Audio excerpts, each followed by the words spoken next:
Hey, buddy, watch this. Hello, Regis Kilbin is the name, and Hearthstone is the game, and this is the Advice Arena, where I give you advice on playing in Arena, and this time around I have a new Rogue run. So let's go ahead and jump into the Arena draft as it was recorded live on my Twitch stream. So we'll go ahead and kick off the Arena draft. As you can see, I did go with Rogue this time around, which is probably the best Arena class in my opinion. And we got Hearth Arena companion app up here to help us make some picks. We'll follow the advice most of the time. Might deviate here and there, but I think that's a pretty helpful tool for both me and for you guys as well. Just to watch and give us some second opinions and so on and so forth. So pick one here. Second Rank Bruiser is good. I actually usually like Bomb Squad more, but as a rogue who tends to use your face a lot with your hero power to remove minions, taking the damage from this card becomes just more and more risky in Rogue than it does in other classes. So I think I like Second Rate Bruiser here a little bit better. Probably just an Assassinate.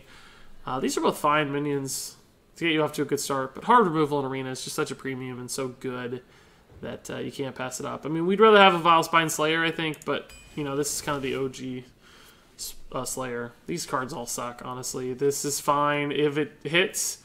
If it doesn't hit, it's just a 3-mana 3/3, but as you can see, a 3-mana 3/3 is better than a 3-mana 1/4, and we don't have any Dragon synergy, so it's the lesser of three evils. Betrayal will be the pick here. These are both just god-awful. This doesn't give you enough value back for dying that easily often, you know. So it's a 2/2 for 1, which, you know, occasionally it's a 2/2 for 1, which is okay, but doesn't work as a 2/2 for 1 because it dies and the stats are split. It's just not good. Betrayal's fine. It's not amazing. Giant Wasp, easy pick here. Great card. Stealth removal like that's just so valuable. Even if you get in the late game, it can trade up and do some silly stuff. So I like Giant Wasp a lot. Firefly will be the pick here. Just consistent. Early game bodies. Elemental activation for Thunder Lizard's actually pretty exciting too. So it's even better in our deck than it might otherwise be. Just because this can be a 1-drop, a 2-drop, and then we've got like the 3-drop as well. So I like Firefly quite a bit. Threshodon should be fine. Just a good high-value late-game minion, which you need a few of. So these are both very unlikely to ever really be important. Hard condition to meet. The Adapt doesn't usually do enough to make up for its stats. Shuriken will be the pick here. Just value, just a spell, to kill a cheap thing, give some minions. Mini board swing. If we get some more Jades, it could be even better. Ravizar Runt will be the choice. Oh no, Glacial Shard, I love it. Let's do it. Another Elemental, that's nice.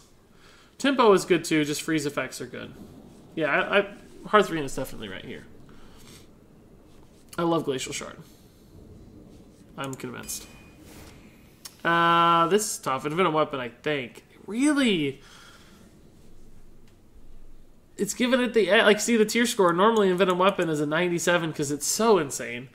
SI7's a 95. Also an insane card. But we're given the edge to SI7 over Envenom Weapon according to Hearth Arena because we need a 3-drop. I just don't know if I can buy into that. We're going to get other 3-drops, and we already have 2. It's not like we're destitute in 3-drops. Like, a great card, but we have early game tempo plays already. And Venom Weapon's hard removal. Like, we have Assassinate already, and we have Giant Wasp for hard removal, but this is just so good. This card has just won me games so many times. I don't think I can pass it up. I'm going to take the Envenom Weapon. I have to, I'm sorry. Is it storming where you are, Regis, or was that a plane? I think it's storming, actually. I thought it might have been the road. I have, like, a road down. I live on the 6th floor, so the road's pretty far down. But sometimes you'll hear, like, trucks and stuff going down the road. But I think that's a storm. It looks kind of cloudy, and it sounds like thunder. It's been raining a bit lately here, so that must be it. When you get a Kazakhstan Arena, and it's the only reason you get 6 wins, that's always a good feeling. I love you, Regis, says Dragfac. I'm new, by the way. Well, welcome, Anna. Thanks for the kind words. Happy to have you here. Hoping this is finally the 7 Ultra Sword draft. The game breaks every time I try to close it. Feels bad, man. Yeah, that's a common bug. It's not just you. It happens to me, too, even, so. Maybe someday this little indie company of Blizzard will figure out some resources to make this stuff work. Have you ever played Dota 2, Regis? And if so, would you stream it sometime? I have not toasted pro Really, the only MOBA I've sunk a lot of time into is Heroes of the Storm. Played a little bit of Smite, and occasionally I think I've tried out a couple others. But no, Dota 2 is probably just too intense for me. I don't think I'm going to be good enough for that. What is the app that tells you minion scores? That's Hearth Arena Companion app. It's pretty cool. You should check it out. Just Google like Hearth Arena Companion app, and you'll find it real fast. It's very common. Hey, Argent Logic. Some shaman casted lightning storm on Regis's street. Pretty much. That's what it sounds like. He's overloaded now, so maybe he'll take a little break. Aha! Solaris46 says, "Hi Regis, nice to catch another stream. Good luck with the arena. I got 10 for the first time a couple days ago. Congrats, Solaris. That's awesome.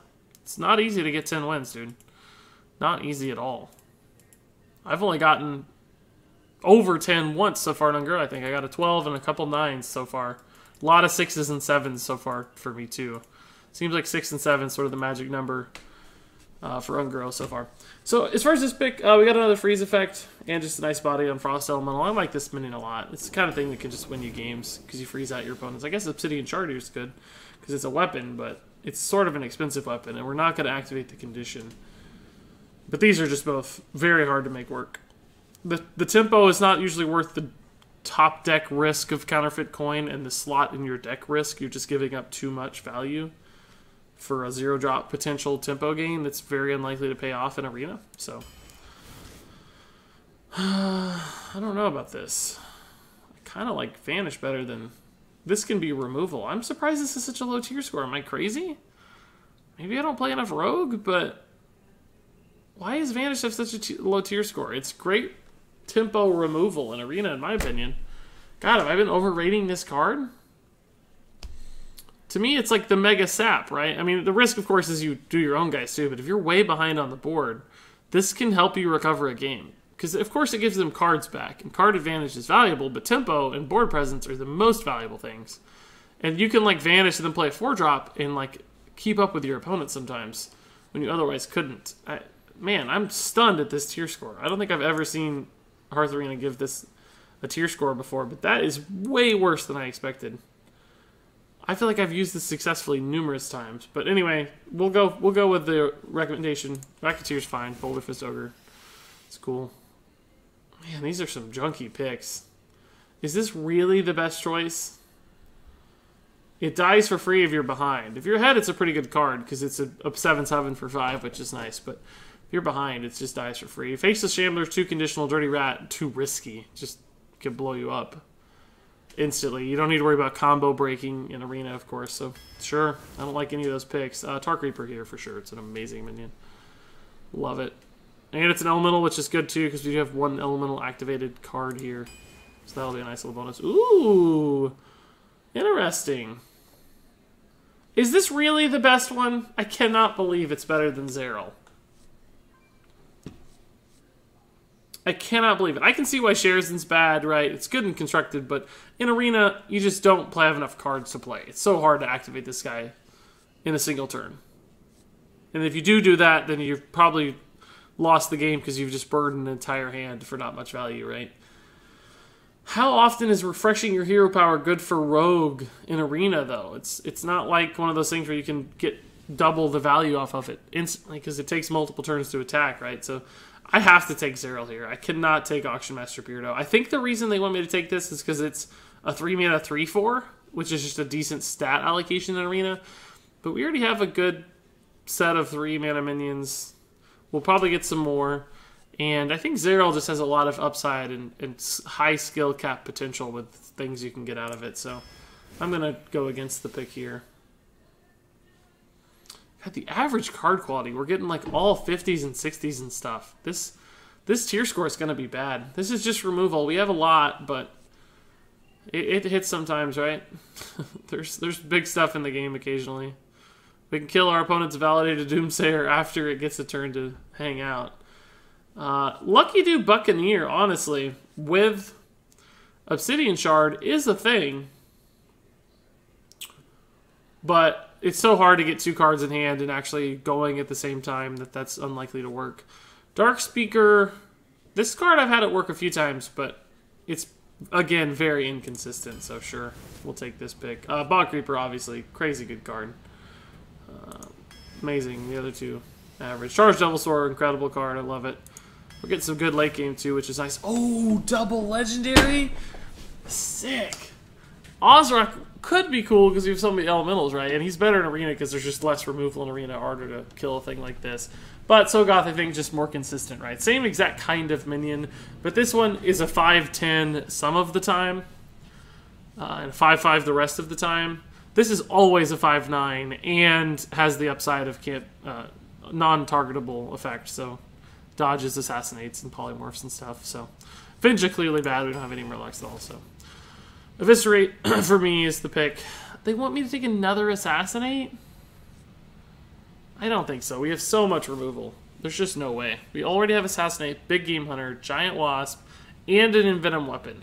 There's no way. I'm taking Eviscerate. We might need the flexibility here. This is damage. It's early minion removal. It's a better card overall, as you can see from the tier score. I just think we have to take Eviscerate. I'm sorry. I guess Fin Creeper? I don't know. We do need a 5... No, we don't need a 5-drop as much as a 4-drop, honestly. Hose and Healer kind of looks good because we have a lot of big stuff. We even have some 3-drops that we'd like to heal, right? Like Tar Creeper, maybe a Thunder Lizard that's been adapted. So it could even be an on-curve 4-play for us, which we don't have a lot of. I think I'm going to go against the 5-drop strat here and go for Hose and Healer. I don't often pick this many cards off of Hearth Arena, but I don't like that pick. I like Hose and Healer a lot with all our big guys. Ugh, I guess Dread Corsair, because we have the weapon advantage. Occasionally could give us a pretty good tempo play with this Obsidian Shard. Even though they're the exact same tier score, Hearth Arena is given the slight edge to Lord of the Arena.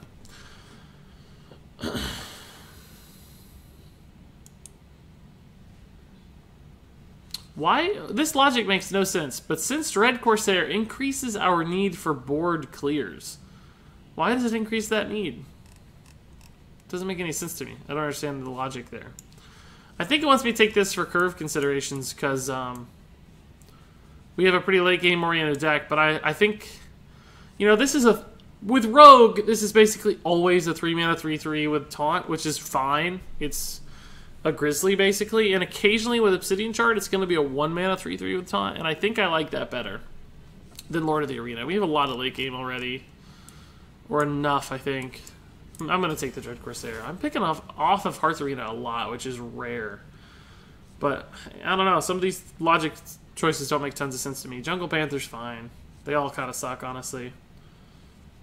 I'll just go with the advice here. Not enough stats here for 4-drop, even though we kind of still need a 4-drop, probably. Because this isn't really a 4-drop. This isn't really a 4-drop.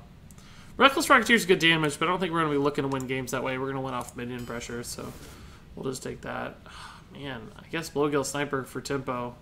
Sprint kind of makes sense, but not when we have this late of a curve, because we're not going to need that much card draw, and we have big things to play, so we'll probably just be able to play 1 or 2 things at a time and keep a decently sized hand. No dragons, so sure, Blowgill it is. I guess Shiv? Another ping effect with Blowgill and our weapon is nice. Things like Betrayal you can always clean up a little bit with like Shivs and stuff, so sure. Shadow Strike's good here. Great card. Just good removal. The other two are fine, but I guess Tolvir, because we have elementals, it's actually better than normal, and we do need a 4-drop, so inconsistent, obviously. We have one of those and really don't need that many weapons this row. What? How many legendaries are we going to get, guys? I guess 3 for sure. We only have one other pick, though. N'Zoth, obviously, we don't have any synergies that matter. I mean, a couple here, but it's not the kind of thing that's going to make a big difference. I think Elise is right. Sergeant Sally, we can't buff, so she's not much. Elise is just a good 5-drop, solid body. Good value play. Frozen Crusher's good. Elemental and just a big minion. These are just a little slow, I suspect. Okay, cool. I don't love this deck, but I don't know. We could be surprised. 68.9 tier score here on Hearth Arena. Not very good in my experience. We've had a lot of stuff over 70, but also not the worst. Not the worst. Alright, I gotta check in with chat. I've been focusing on the arena draft here a little bit too much. Let's see. Might skip a little bit, guys. Don't fret if I skip you. Good evening to most cheerful Hearthstone person. Thanks, John Sense. Welcome, dude. Try to stay happy. Hey, Leu, how's it going?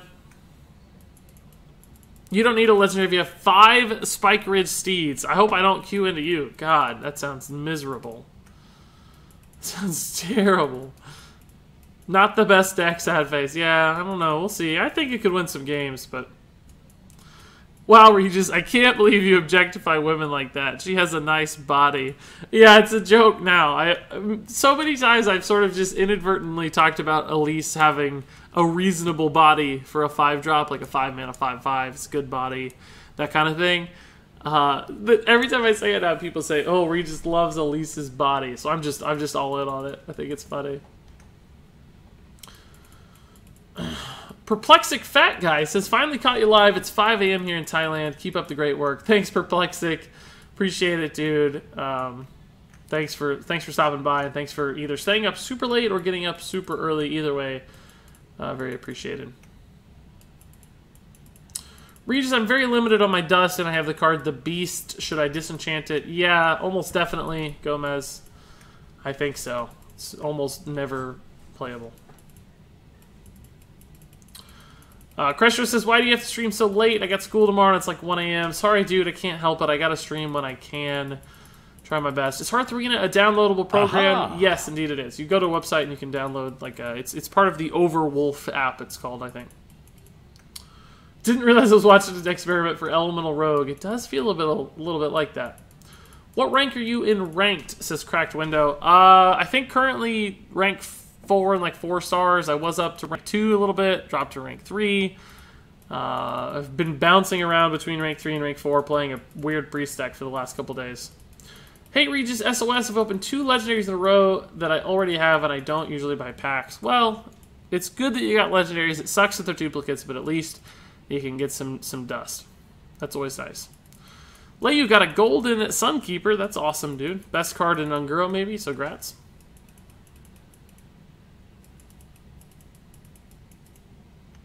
You're so funny, says Kathy.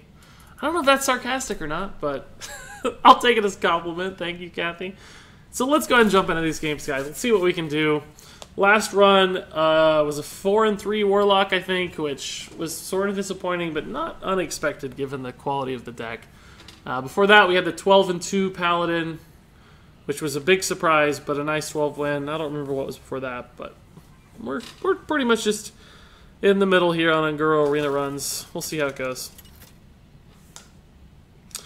My niece Sophia turns 12 today, and she's watching the stream, and it would mean a lot to her if you could give her a shout-out from her uncle. Oh, I can't finish that. But anyway, Mo, thanks for the fun comment. You almost got me, good sir. You almost got me. I'm gonna go ahead and just play this for tempo here. The freeze is not gonna be relevant, obviously. Weapons on 1 don't exist for Hunter anymore. But we don't have much to do, right? And if we can somehow use the weapon to get ahead here, it'd be really valuable. Thankfully, we did hit a 3-drop. This can trade into a 2-drop with the weapon or without, so we're going to be fine. I think it's good. I can't finish what? I didn't choose this name. It was given to me. You sir have just lost a loyal viewer. Well, Mr. Lester, I apologize for that. Oh, Huffer. Oh, that terrible Huffer roll. The one time you don't want Huffer, and he got it. It's great news for me. Pretty easy trade there.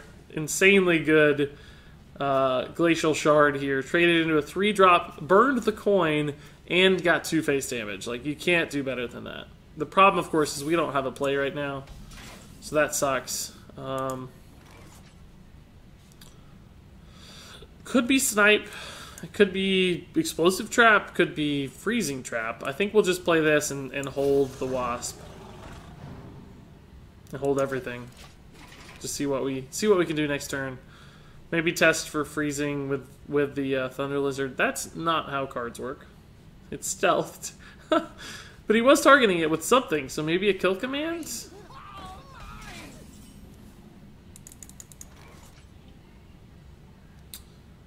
Either one of these that gets freezing trapped, we can play it again immediately. So let's actually,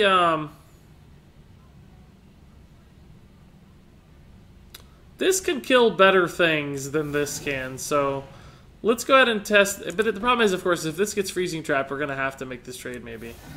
Let's just see what happens.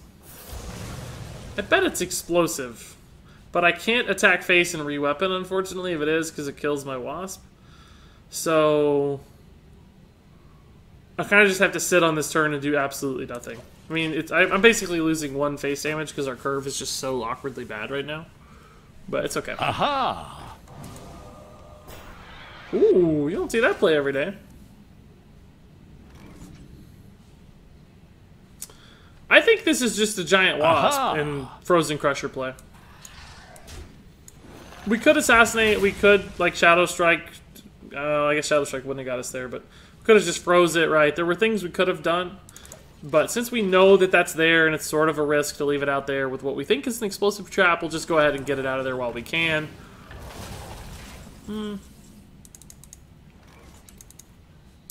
That might just be a Shadow Strike, although we could just freeze it too and hang out. Let's test this explosive trap first while nothing's on the board though, right? What's left? What trap could that be? Oh, it must be cat trick. It's gotta be cats now. Let's just freeze this and maybe we can hit a betrayal to get our 8/8 back. It's gotta be cat, right? Will179 says, is Snipe banned from Arena? Snipe should be a classic card, right? That's still in Arena?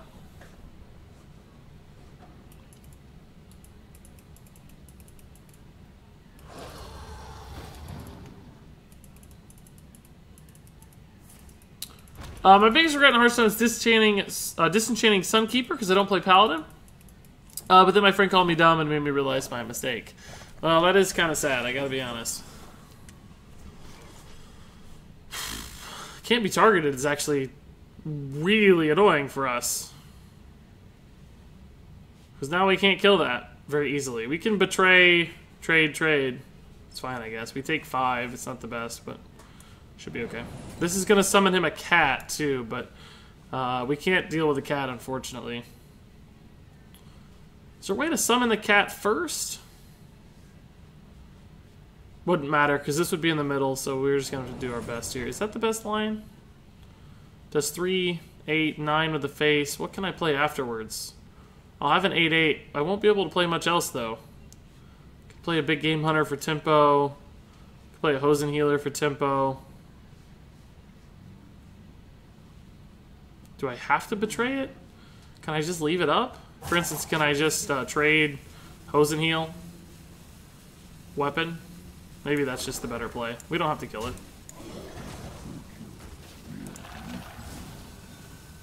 Here we go. And we don't want to give him the cat till we have to, right, I guess.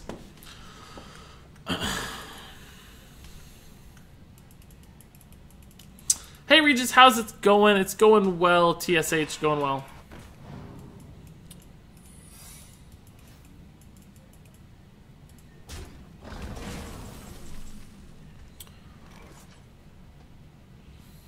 Oh boy, okay.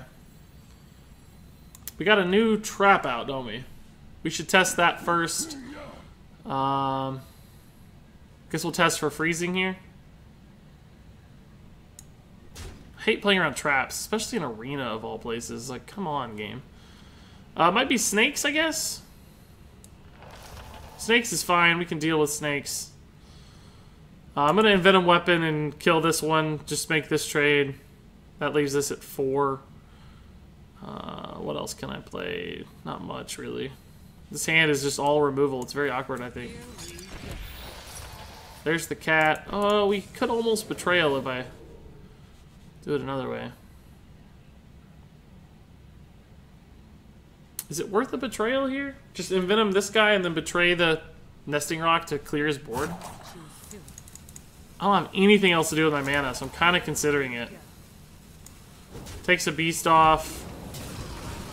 Just gonna do it. I don't know if it's right or not, but we just don't have anything to do. This is just a so awkward hand. Any tips on making a good deck? Just watch a lot of videos and look at what other people are doing and steal ideas from them, steal decks from them, frankly, and maybe build your own thing based on that with what you like.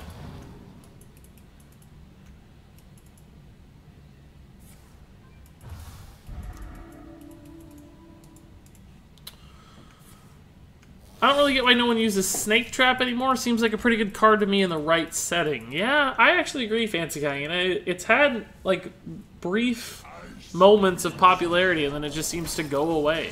I don't know why that is. That is most definitely an assassinate target. It's insane. Do we know what secret this is yet, guys? We tested snakes. We tested freezing. Could be explosive, I guess.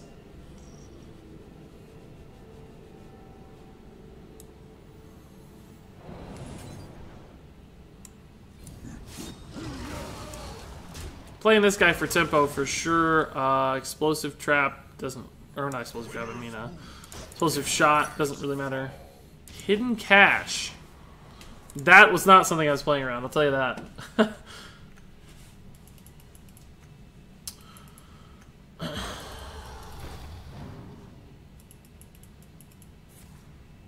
Alright, see ya, Joseph Gomez. Thanks for stopping by. No worries, you gotta go. Everybody's gotta go sometime. Don't feel bad.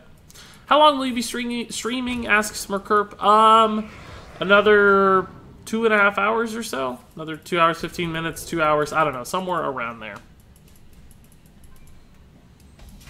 A disenchanted Curator to get dust. I wish I had it now. Yeah, Curator's definitely an awesome card, so. This guy's annoying, isn't he? How many Volcanosaurs did this dude draft, by the way? Can't kill it because it's stealthed. But Envenom Weapon will eventually do a lot of work on that. We can probably just Sogoth and honestly maybe just go face. For what? No, I guess I'll go one trade. Go face for 11. We can just trade into this guy. Probably should have put that in the middle somewhere for explosive shot, now that I think about it. But, it's a pretty monster dude. Could have put him here instead to protect it. He did an explosive shot before, but it wasn't that good, so we don't know if that was a thing or not. Grievous Bite, also a thought, although not super relevant there. So now we can just Envenom Weapon that, Shadow Strike here, we have 8 to the face.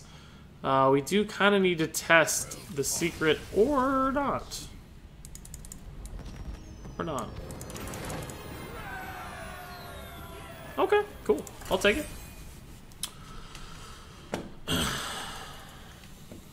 10 Volcanosaurs aren't even equivalent to 1 Ultrasaur. Somehow I knew that was coming before I read the before I finished reading the sentence. I knew that was how it was going to terminate. TSH says, I only ever disenchanted cards that I knew I wouldn't ever use, even gimmicky cards I kept on the off chance that I might use them again. It's a good strat, definitely. For me, I just don't disenchant any regular cards that I don't own, so. Of course, you guys know that. I'd like to keep it all.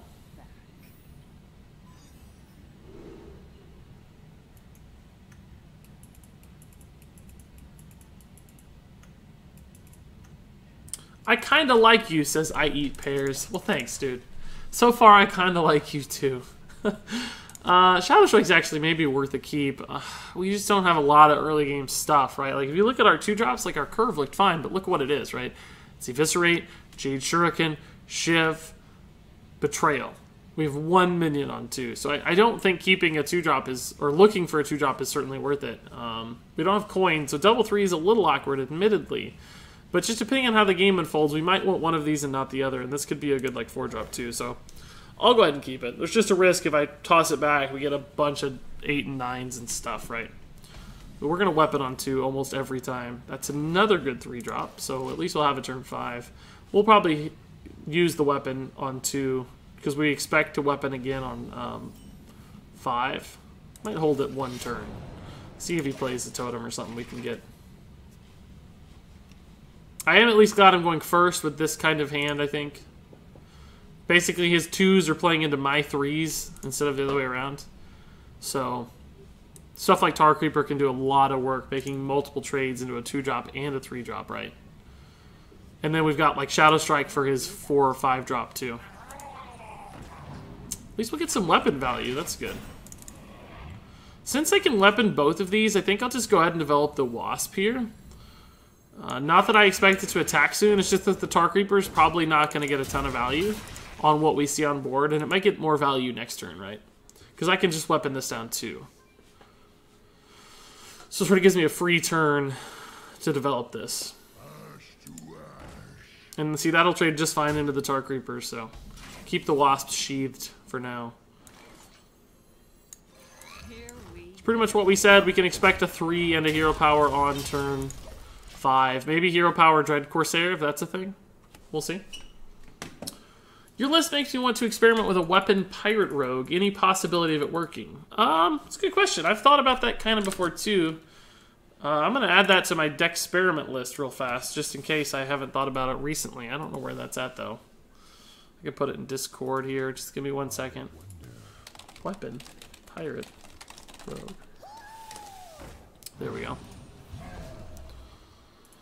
But yeah, cool idea. Sean Valverde says, could you make a video on top 10 common, rare, epic, legendaries to disenchant? It's an interesting spin, isn't it? Ooh, this is a good play. This is a real good play, guys. That's why we got this card. Or this card. We got this card anyway, but that's why we got this card. Our hand, again, though, very, very awkward. No minions, all removal. Like 4 pieces of removal here. He has 9 cards in hand. I don't know how that happened, to tell you the truth. I guess a lot of it's elemental dudes, but still. Do you have a Discord server that fans can join? No, not currently. Oh, that's brutal. Killed our Wasp finally. Sucks. Really sucks. He's gonna play a little elemental dude. That's bad too, because I can't actually deal with it. This makes up for it a tad, though.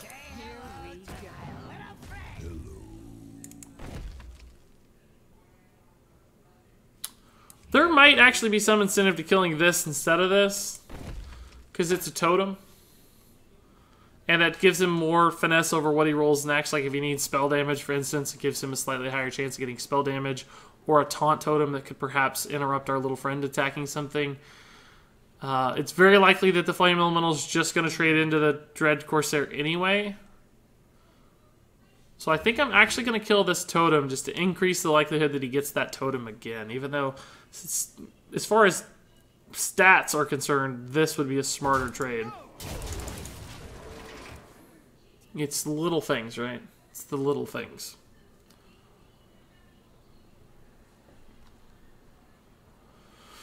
Because, you know, he's overloaded. He might just totem again. Who knows if he has a true 4-drop or not. I need him to start playing big stuff, though, because we need to kill big stuff. Here, it's going to be the 1-1, and I'm going to get rewarded. Now, see, I need to kill this, and if that was a taunt totem, I wouldn't be able to. Well, I still could have, I guess, but it would have it cost me some damage if I want to. God, how bad is this hand? Almost good because of this, right? But I might just have to big game hunt for tempo.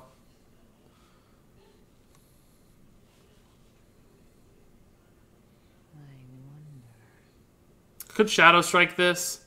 Just feels so bad because it's free, right?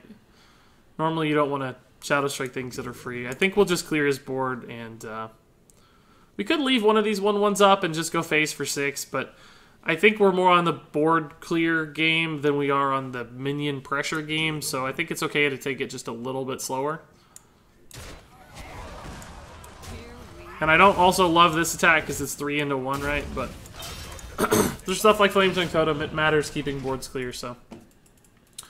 Pair says, I like watching you play Hearthstone, and you are such a majestic, beautiful man. Thanks, Pairs. Appreciate it, dude.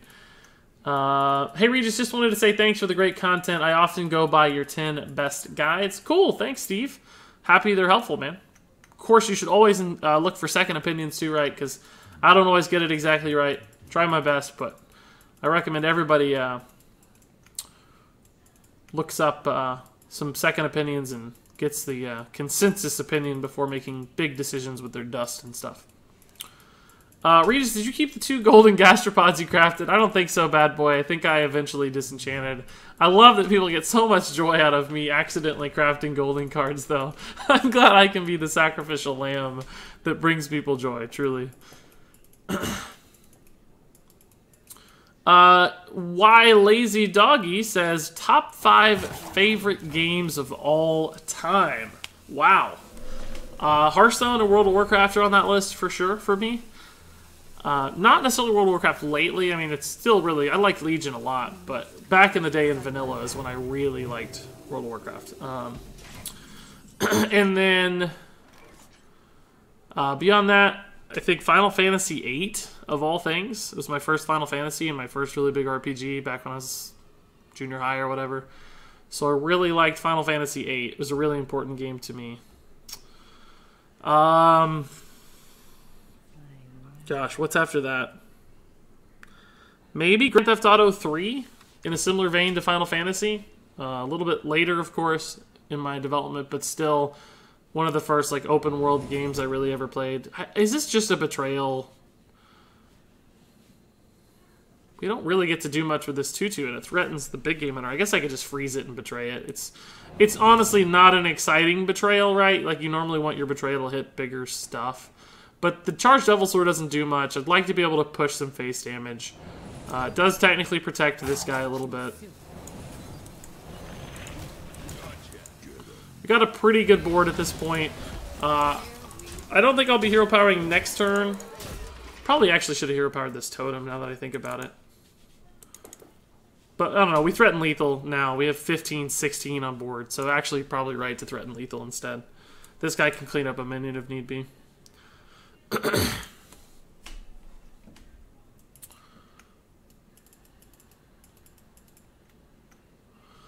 Lord Novo says, damn, that was a good play. I don't know which play you're talking about, but thanks, I guess. Maybe the totem thing? Oh my god! Is that activated? It is. He played Flame Elemental. That's not good. Well, what can he really do with it, though?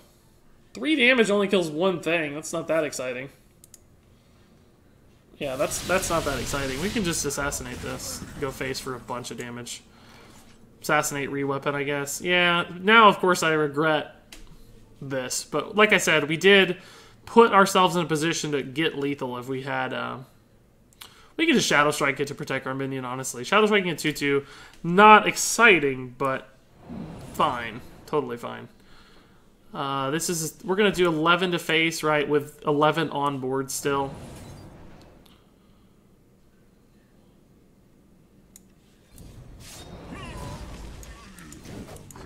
And we'll go ahead and weapon 2, just in case it matters. We do have an Eviscerate in our deck, right, so doing it now could make a difference somehow if he gets a taunt up or something.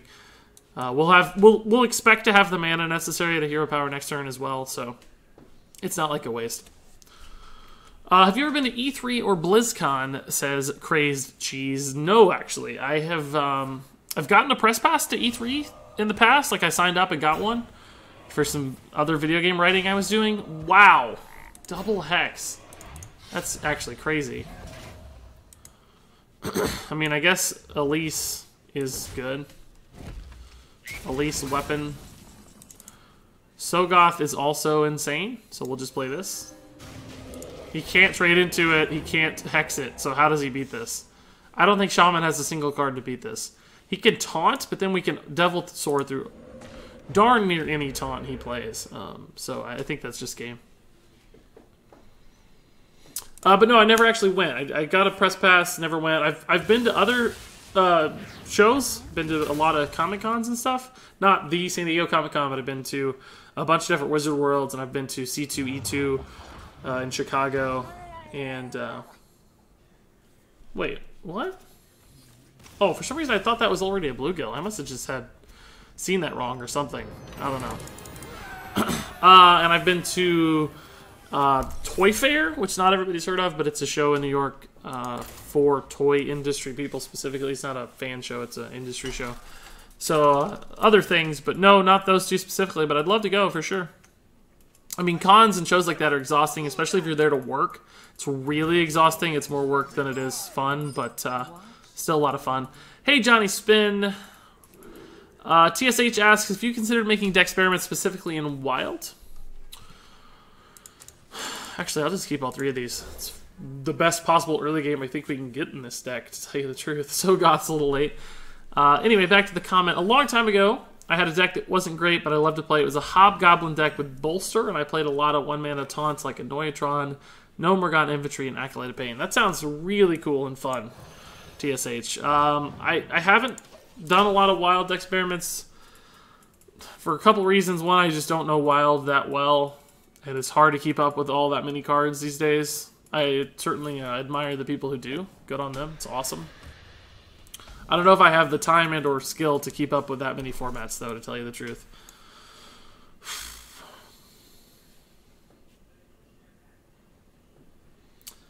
I hate to waste this battle cry, so I think I'll just weapon up. Our deck is really not a rush-down tempo deck, so getting like a 2-1 out is not going to help me that much. We're much more about value in late game, so I think we kind of have to play it a little slow.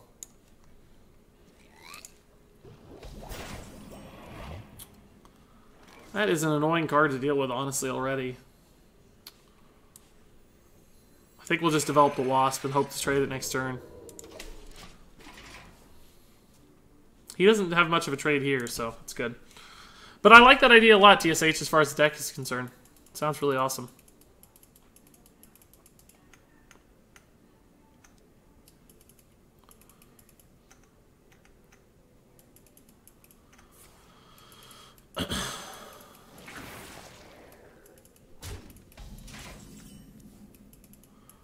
Definitely play Final Fantasy IX if you have an old school Final Fantasy itch. Yeah, I loved FF9 as well. It was also amazing. And 7 and 10. 10 was the last one I played, though. I played 7. Like, I went back and played 7 after playing 8. I think I also played 6 at some point or another, and a little bit of tactics and stuff, like that era, basically, of all the Final Fantasy games.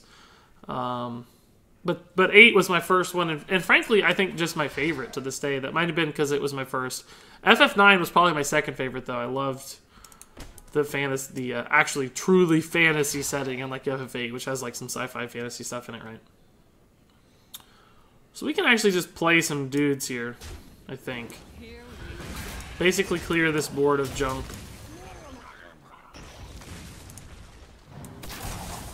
I'm gonna go ahead and coin here, because I'm pretty sure I already see my turn 5 and my turn 6.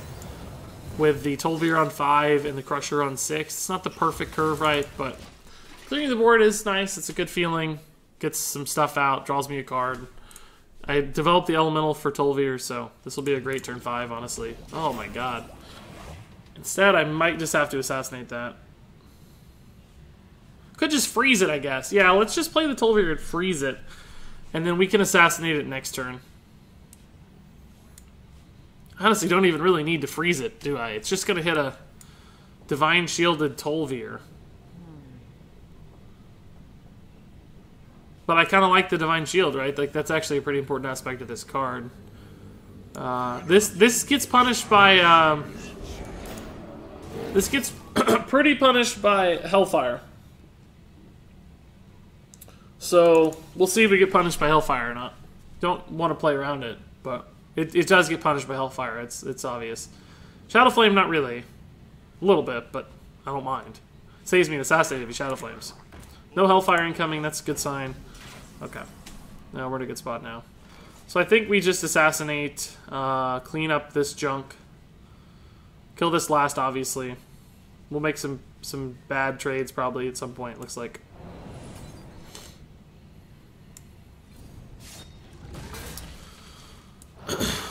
We don't want to take 3 damage. This is going to die at a trade anyway, so let's go ahead and make that trade, and this trade, and this trade. And,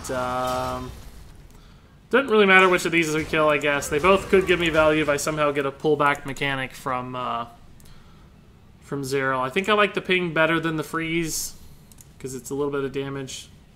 But it's so unlikely, it probably doesn't matter. Is Water Priest going to be on YouTube, says Majnar? Not yet, necessarily. It's possible that it could be, but I don't know yet. It just depends on how good the deck is.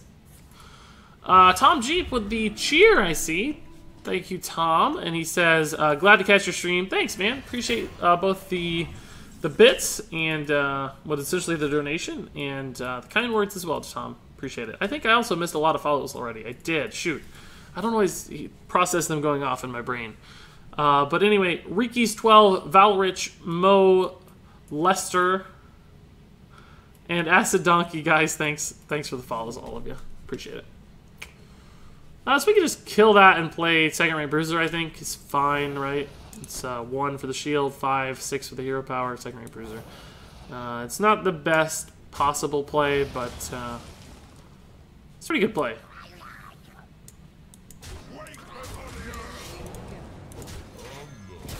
We have some good follow-ups coming too. We got a big hand. Frozen Crusher plus hero power looks a little better than Bog Creeper, because then we can do this for 8, this for 9, and this for 10. If we were to think about our mana and how it lines up. Which means we would only attack... no, we could attack every turn too, I think. I'm a bit late to see the Water Priest. Well, the Water Priest is coming after the run, so if you're going to be able to stick around, you're not late yet. I guess I never finished my top 5 games list, did I? I think I only named 4 games. What would my 5th game be? My god, people are going to start naming some games. Zandaman says, hi Regis, I was wondering if you played Magic the Gathering, and if so, what deck do you play? No, I've never played Magic. No real reason for that necessarily, just never got into it. Ugh. Is it worth... I don't think it's worth trading there. I think I just play the Crusher and go face, right? This is going to trade into one of these taunts for a little bit of value, obviously. But the Crusher sets up the Thunder Lizard next turn, and I can re-weapon. And I'm kind of putting him on a clock a little bit, too, with this 8 attack next turn. Like, Eviscerate puts me 1 off lethal next turn, for instance. So, we'll see. Sogoth could also protect the Crusher to set up another attack after it's frozen.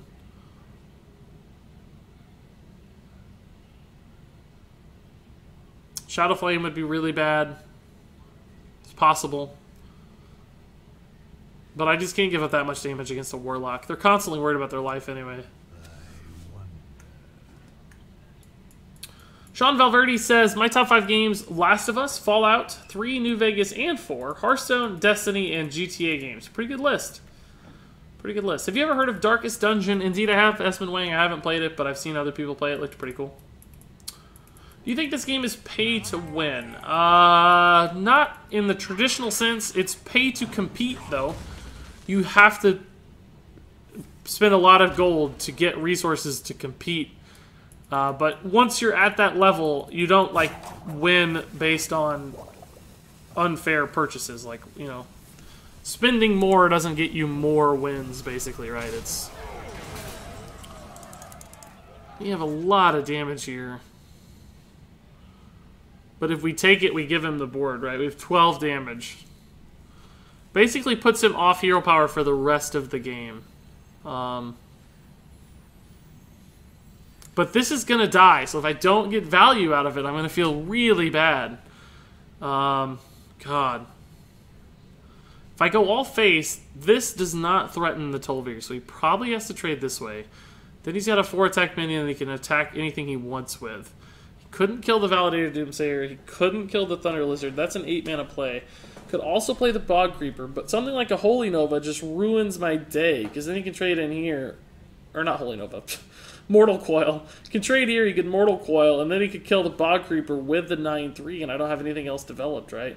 Same can be said for the Sogoth. It just trades in for free.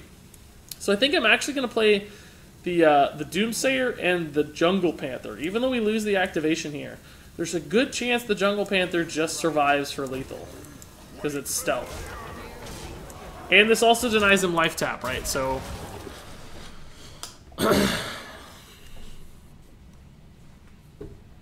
we'll see how this works. He can kill the Doomsayer for free if he has like a Mortal Coil or some way to do damage here. And AoE hurts me. Can't be Hellfire though, because that kills him. We're just putting him on a very limited number of options. And we do have some catch up with like Sogoth maybe. This is just such a hard board for him to deal with. I just don't know how. This only works on How he makes it work. Oh, he got the life tap off!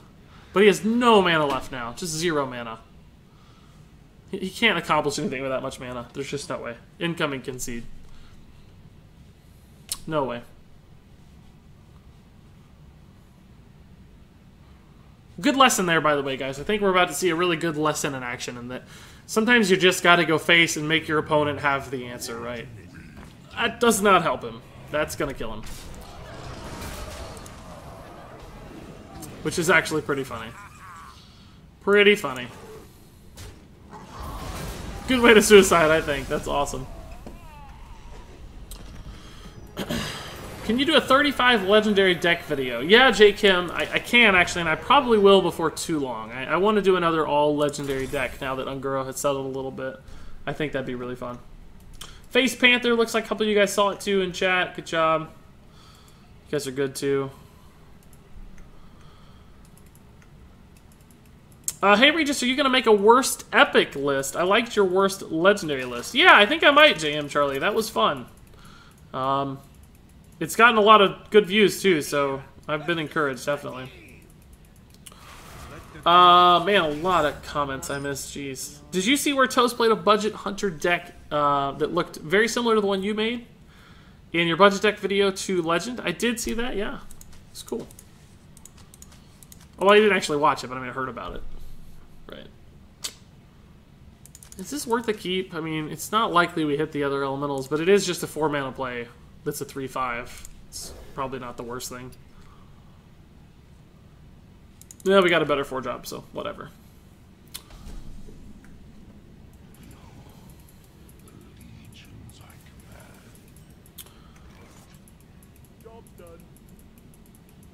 Wondering if you can give me some direction on whether or not dusting those Goldens. You dusted you've got a Golden Harris and a Golden Cenarius, and third Millhouse and a second Jungle Giants. You think is it worth it to trade a Golden Legendary into 2 Legendaries that are more relevant right now? Oh, you want to trade your 2 Golden Legendaries for 2 new relevant Legendaries. I mean, Harrison's not a bad card. Harrison gets ran, so I'd be pretty hesitant to dust the Harrison. Cenari is also not a bad card, just not good in Druid these days. So I guess it depends on how short-term versus long-term you want to think about your collection, right? Like, those are both good long-term investments. They don't seem popular right now. I'd be hesitant, though, if you're going to be playing for a long time. You might regret it later. Go Fins Go's got to run. He's got a barbecue, it sounds like, tonight for Memorial Day. Your mom's going to get mad. That's funny. See you, Go Fins. Thanks for stopping by while you could, dude. Appreciate it.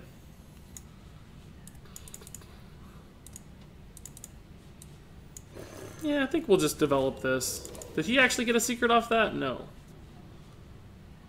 It's good to know.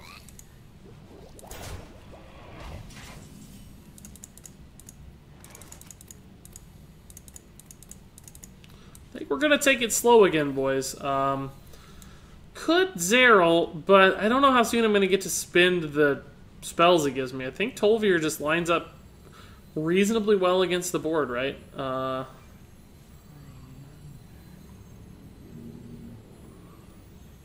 Next turn I can Bluegill and trade and weapon into the Tar Creeper to kill it. That leaves me 3 mana left, and I can I could also just Shadow Strike it next turn too, if he doesn't trade. So we got some options. I mean, I could just kill it now, right? Trade. I guess that's really not that bad. I don't know how much more value this is going to get. Gives me some good lines next turn with like Shadow Strike Bluegill. I guess I'll just go for it. I think I'll just go for it.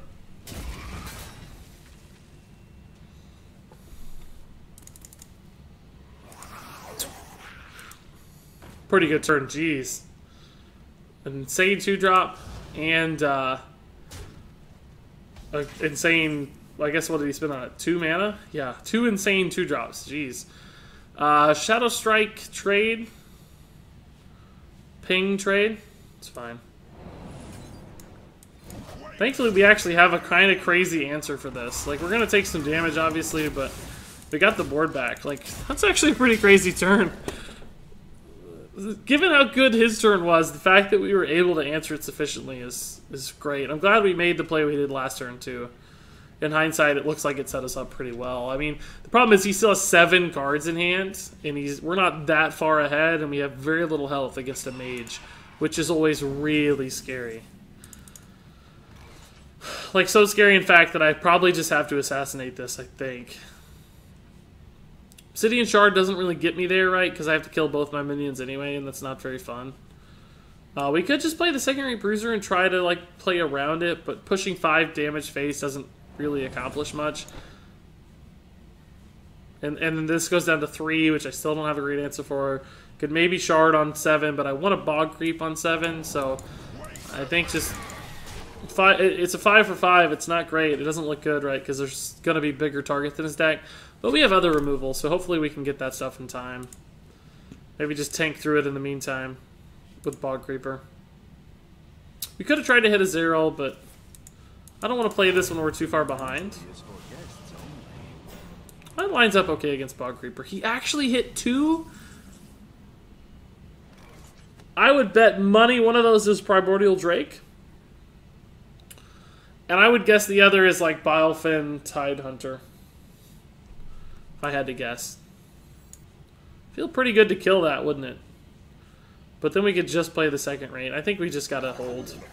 It gives him a good ping target, granted. But that puts him on 5 mana for the turn. Which doesn't give him a lot of leeway, like he could polymorph ping, I guess. Black Knight! Oh, I didn't even realize this was a Malchezaar deck. That's why he's got Curator. I guess it probably says, yeah. But that's irrelevant. We weren't going to play around Black Knight regardless. I can tell you that. Oh, mana health is low. But I don't think I can go full taunt yet. I think we have to play stats still. We're just going to lose this game. Like, we're too far behind. Black Knight on a Bog Creeper is insane. It's nuts. Lazy Dog says, I loved Warcraft 3. I'm so far behind, chat. Oh my god, I gotta skip ahead. I liked it too, man. I didn't play it when it came out, but I played it later on. Oh, gotta skip ahead, guys. I'm so sorry. On the topic of games other than Hearthstone, have you played any of the first 3 Thief games or either of the System Shock games? No. No, I haven't. I've seen them. They look cool.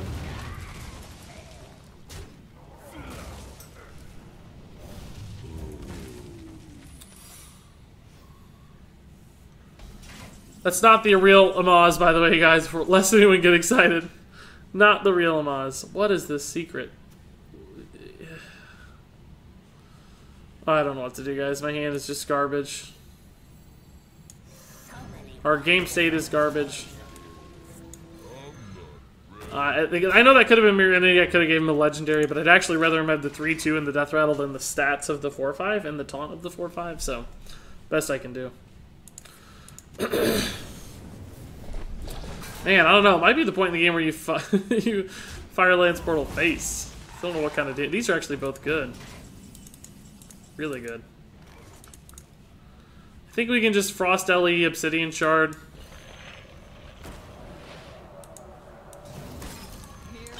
Obsidian Shard makes the Envenom Weapon a little bit worse. Because it's kind of doing enough damage anyway, right? Like, you'd rather get the value off the Dagger Mastery. If you could have got 3 charges, it would have been better, but we weren't going to get 3 charges anyway, because that was a freebie. We don't need to waste the mana. We get Thunder Lizard activated next turn thanks to this Frost LE, so that might give me, like, a taunt or something. It's just 8 health against a mage is 0 health, basically. We're at, like, -2 health right now, because Pyroblast is a card. Do you think they'll add another hero? If so, what could they add, and what would its hero power be? Death Knight with Arthas would be the next reasonable choice. I don't know what the hero power would be. Probably something to do with, like, I don't know, removing stats from minions or something, almost like a drain effect. Why didn't you put this in the middle, bro? Like, come on. The math just doesn't work out very well. I guess we can just trade and then betray this to kill this. Could trade here. Betray. Because how do I kill the 6/6 if I do that line? These just go to 3, so the Fire Bloom's not good enough. Envenom Weapon puts me down to 2 if I use that to kill that. So I think I actually have to trade here. And then Betray, and then double Fire Bloom and Thunder Lizard. That's 5, 7 mana. I have room for all of it. I sacrifice a minion, which sucks, but... Is there a better way to do this? There might be. I don't know.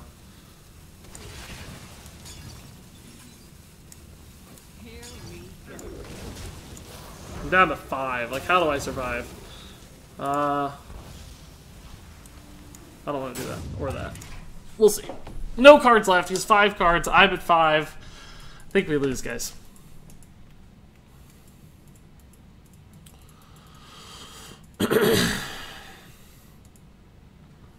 Awkwardest hand ever. Oh my god. Really? Well, it's actually a good draw. Is that Vaporize? Really? Didn't matter. Actually, in hindsight, maybe we should have sent it into the Nas. I don't know. This is a way I win the game, maybe. If he goes bonkers with the Nas Dormu here.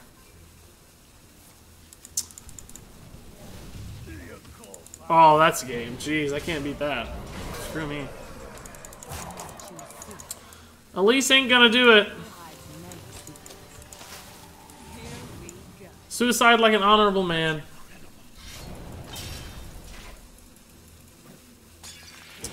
Do you know when the next expansion is going to come out? Probably about August, I think we've determined, based on the schedule of 3 per year. Lines up to be like early August. Probably start getting cards teased early July, which is always fun. That's going to be sooner than we think. Like that's about a month away. We're probably going to start seeing new cards, which is crazy. It's really awesome.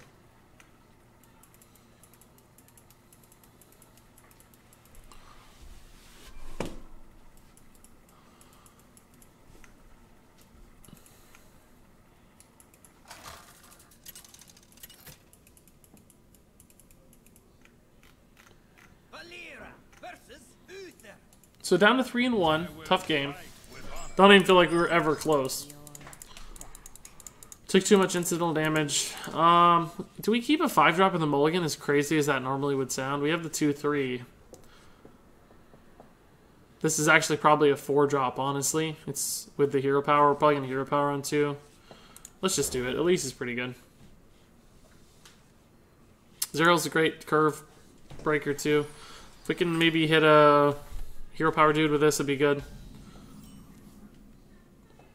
I don't expect that to get a ton of value against Paladin, but you never know.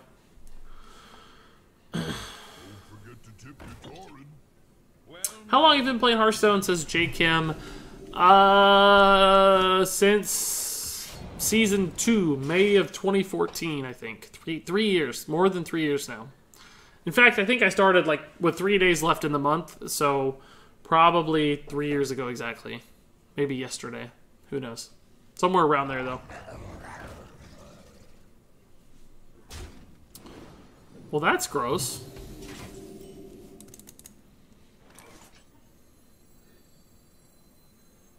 We'll probably have to trade into that. It's a pretty good open from him. Not that he gets to activate this, really, but... I think we can just play on curve. Zerael doesn't do a lot of work against a friendly bartender, unfortunately, though. Could coin out a 5 for Elise, I suppose, instead of playing Zerael. Then I could play Zerael and his potion on 5. Maybe against a more favorable board, right? Nope, Emperor Cobra is in the way now. Gosh. It's not like that intimidating of a board, but fairly awkward, believe it or not. I think we just trade in here now instead of the Worgen. It's not likely to activate itself. I mean, Blessing of Kings, though, is what makes it so scary. If he does Blessing it, at least we can BGH it, so... let's just play Elise. The taunt here might matter later. We can actually hit it. We'll just play Elise. She dies to trades, right? But if he does Big Game Hunt, we take or if he does Blessing of Kings, we do take 7 to the face, or actually 8 to the face, which sucks. But at least we have a way to very efficiently deal with it on 5. I mean, he gets super value, but still.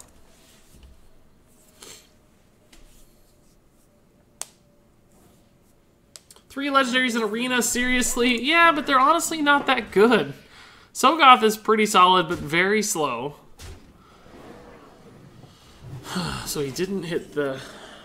Oh, this rate's actually a welcome sight, I think. We can... Oh, I hate this card so much. I think our Elise is just gonna die. Let's just...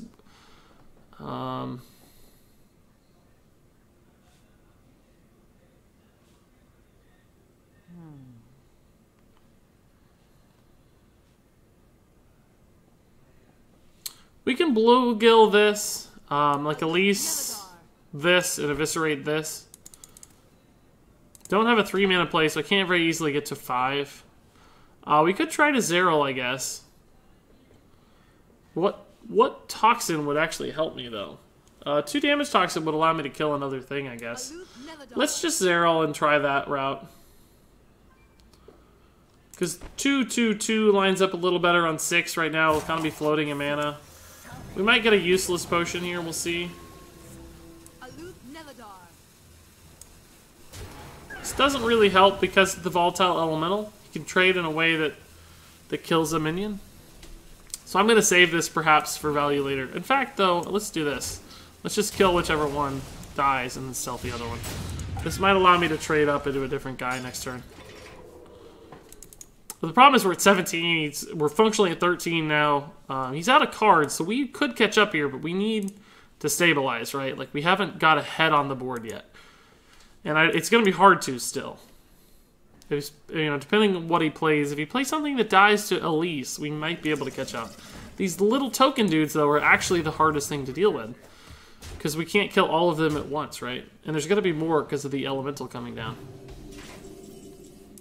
We don't have any heals. We can Frozen Crusher to develop this Tol'Vir next turn. We could Tol'Vir.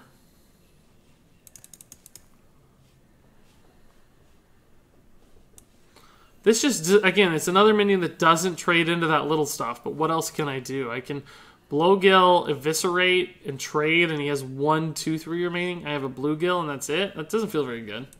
So I think we got to try to take this a little bit slower here and hope we stabilize. I think I have to go ahead and trade Elise in, unfortunately, just because I don't think I want to take 7 damage off this board. Hopefully he's convinced he has to kill this. That would be super helpful because I do not want to trade this into a 2-attack minion just to stay alive. That'd feel really bad. But Tol'Vir Eviscerate is pretty good. The fact that he played that's a good sign. The only problem is Divine Shield. I'd kind of like to just trade in. Assassinate's awfully good too, though. We could just Assassinate, Eviscerate, trade. Or even go face. I think I have to actually trade. The problem is I lose my Tol'Vir if I take that line, though. So, like, trading is an even trade, and I get to develop a big Tonkai. But I got the Dread Corsair, too. We're at 8.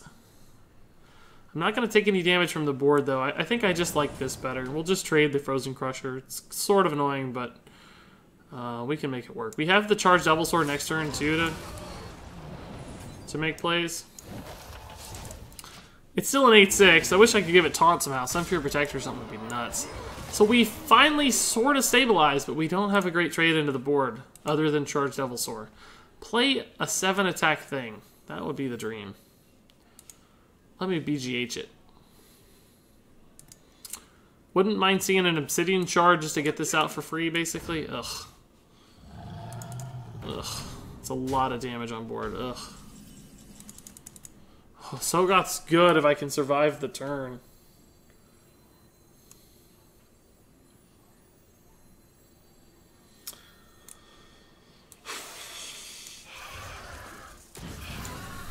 Blessing kills me, True Silver kills me. We're dead to a lot of stuff, unfortunately. I think we're just going to die here.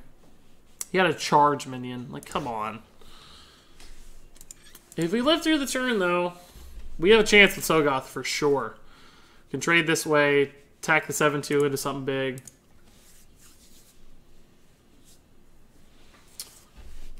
I wonder.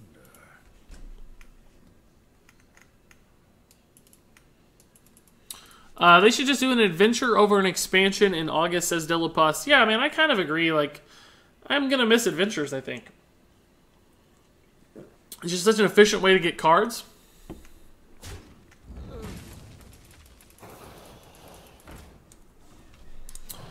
These little guys are actually more annoying than one big guy. I mean, Sogoth is going to shut them out at least. I'll get to go 8 to face. That's 4 damage on board. This is 9 health. If he does, like, Blessing 1. He doesn't have Blessing, though, or he would have already used it, because otherwise we'd be dead. Am I better off just using Dread Corsair right now? In other words, freeze 1, ping 1, Dread Corsair for the taunt, attack face. This will still protect me. And then following turn, I can actually Tol'Vir thanks to the Glacial Shard, and I can kind of save Sogoth for a little bit later to just completely shut him out of the game. I think I like that a little bit better. So we'll freeze 1. We'll ping 1. If I hero power, that goes to 3. Doesn't really help me. Doesn't matter. I'm not going to stealth anything, so... I'm not going to use the hero power right now either, but...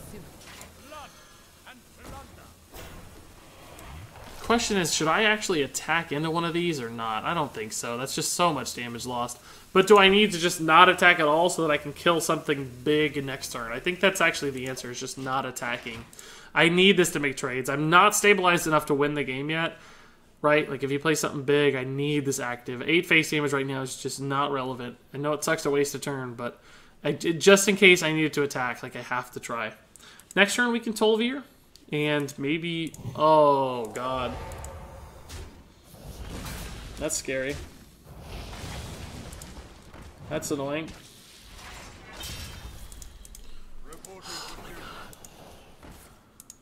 Well...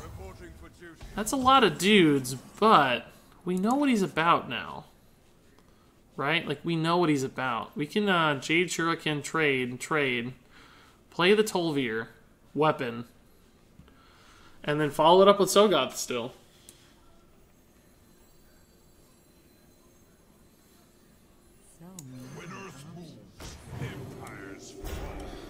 God, is it worth hero powering this to go down to 3? Hammer of Wrath would kill me off the top, is the only risk. But I don't have any heals, so Hammer of Wrath would always kill me off the top. I don't think I can risk it. I think I have to make a bad trade here.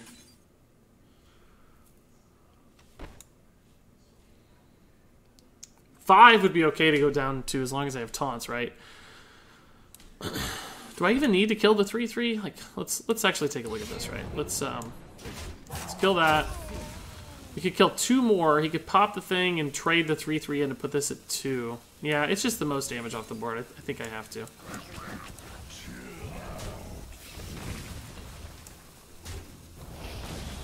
Okay. He's on 1 card off the top all game. If he gets, like, Divine Favor, I'm gonna just rage quit.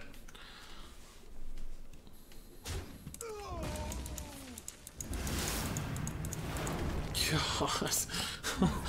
I mean, I'm glad I didn't... I mean, I'm at 3 now, so that decision didn't work out. But I would be at 1 if I hadn't made my play I made. Jeez, this card is absolutely useless forever now.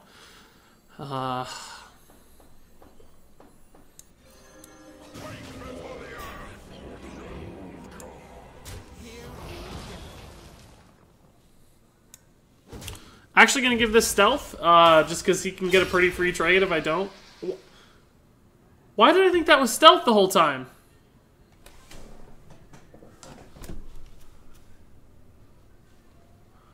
Well, that was a waste of a spell. That was a mistake.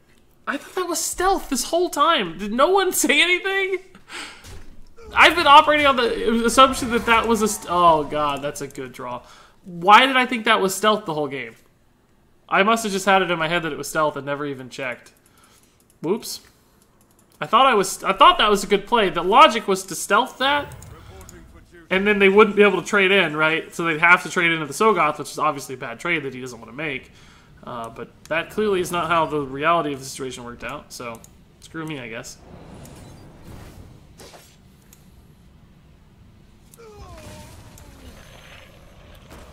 Gonna freeze face and trade into the minion for the sake of for the sake of Blessing of Kings and stuff, and True Silver 2 protects me a little bit. I don't know that I ever would have used that potion anyway very effectively, right? Like, just given where the save the game is. We might regret it, though. Who knows? +3 attack could have mattered. We could have traded up into something. Guadalupe says, hit rank 10 for the first time ever. I went to the dark side and played Pirate Warrior. No worries, dude. You gotta play pirates sometimes, right? Like, sometimes you just gotta pirate.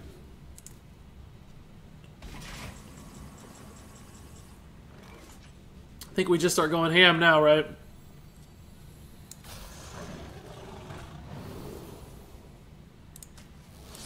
I think we just flip and try to win. We have 10, 16, and 7 is 23, theoretically. I don't think he'll be able to kill this still. Exactly Blessing of Kings kills it, but then what does he do? He takes 5 still, so we have a ton of damage on board. We can't really Envenom Weapon through a taunt is the only problem.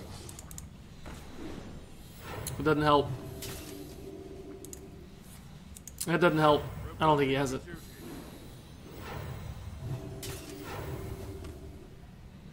A big taunt helps him a little. If it has 2 attack, though, we can just Envenom it. If it has 7 attack, we can BGH it. I think he's dead. Sogoth, clutch victory here. Clutch victory. It's taken an hour and 24 minutes to play 4 games, by the way. These games have been crazy. Oh, that's too slow. Wow, we're actually going to win this game. That's normally a very good turn, right? But unfortunately for us, he's dead. Or unfortunately for him, he's dead. Very fortunately for us, he's dead. He knows he's dead on board, right? We have 10, 23. Yeah, he's totally dead.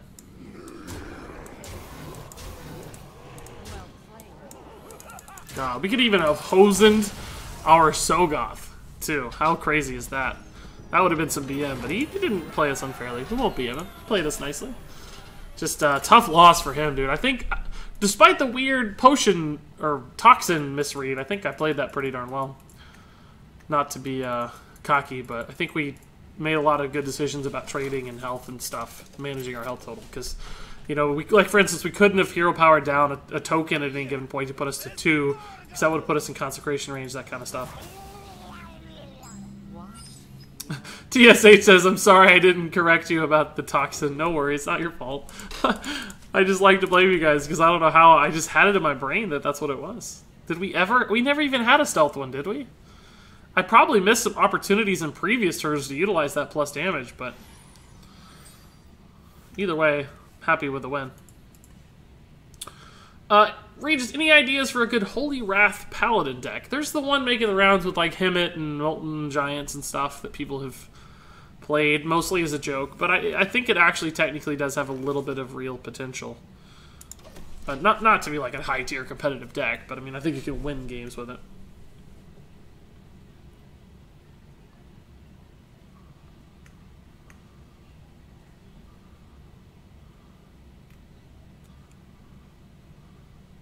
Will Hooper introduces a good point about adventures, how Blizzard basically is not getting rid of adventures as a style of play. There's still gonna be single player stuff that you can do, which is awesome, right? Like there's still gonna be things you can, and I think they're gonna reward some packs and stuff. But I still think they're reducing the efficiency of gaining cards through adventures, which is sad.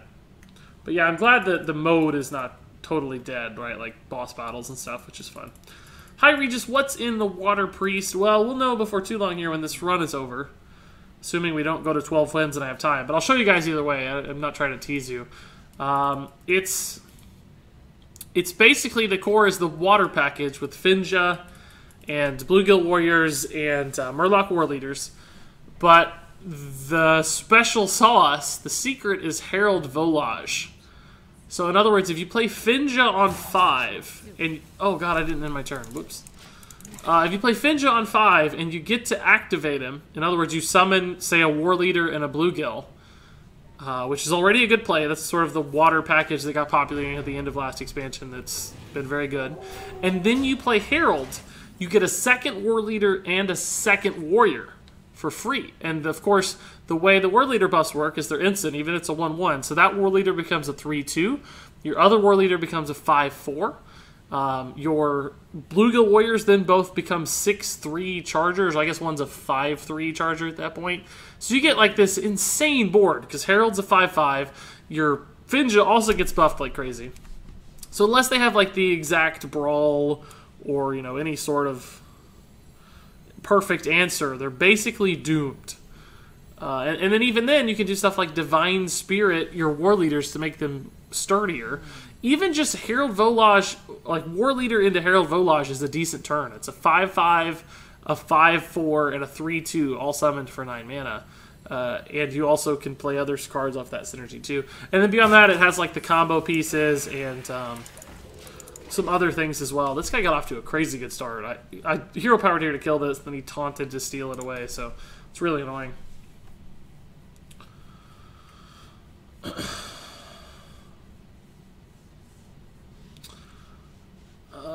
And it has Barns in it to summon like war leaders. It has other kind of gimmicky stuff like that. I'll show you guys. I was winning games at rank 4 fairly consistently with it. I probably had...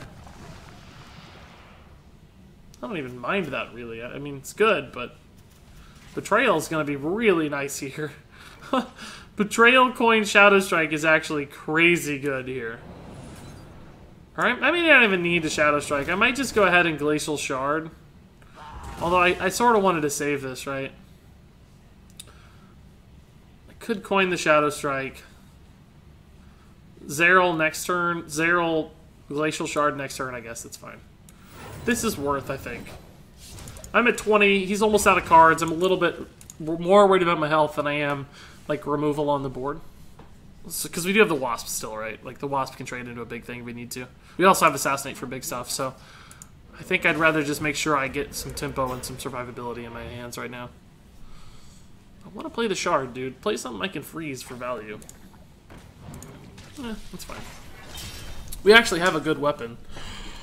That's going to be a good follow-up here. I was worried about playing this without the synergy play, but now that we also have the synergy play, I think we're good to go. Theoretically could have done that first to see what potion we get. +3 attack, guys. It's +3 attack. For some reason, I thought the one we saw last time was more blue than this, and it was the stealth one. What does the stealth toxin look like? I'm going to look up Zeril toxins on Google real fast and see what the spells look like. They're both very purple and blue. I guess in my brain just... Oh, man, that's a good lightning storm. What a jerk. This is crazy. Absolutely crazy. It's actually pretty good against his board, because he doesn't have a Divine Shield pop. He has the 5 damage, but he doesn't have the Divine Shield pop. I could have actually attacked this one to set up the trade, right? But we don't know for sure how he's going to trade. He might just hex this or something, and then we want to kill this with the hero power over 2 turns. So I think I like this just a little better.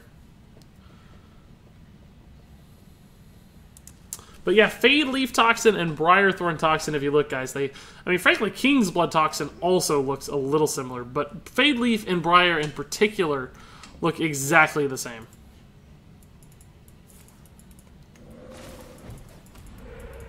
So Laris46 says, dude, I'm looking forward to it in regards to the Water Priest. He did have the ping effect, unfortunately. Thank God he didn't roll Healing Totem. Would have been really bad for me. Healing Totem probably would have won him the game, in fact. I mean, think about it. He would have gotten 2 cards to refill his hand. He would have denied the trade onto the Squirming Tentacle. Like, that would have wrecked us. But instead, we get an insane, pretty insane follow-up, honestly. He doesn't really have any good trades except this one. He can still roll a Healing Totem and get quite a few cards, unfortunately, but it's the best I can do right now. Don't be healing, don't be healing. Oh, that might be bad too, but he's real sad he didn't get the Healing Totem. But I mean, he can't be salty that he didn't get Healing Totem because the fact that he got Northshire Cleric is totally random too. Like, the only reason he had a super random high roll is because he already got a super random high roll. It's not like it was an expected play. So I don't think you can be salty about that.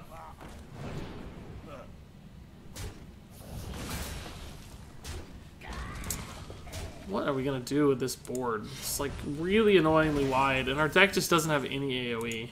That helps a little, I suppose. You can like Jade Shuriken. No, I don't have enough mana to like Jade Shuriken. It's just there's no mana left to do anything with. I think I just charge Devil Sword, don't I? It goes down to 3. I can't give it stealth, unfortunately. I can assassinate a 4/4, but that's like the worst play in history.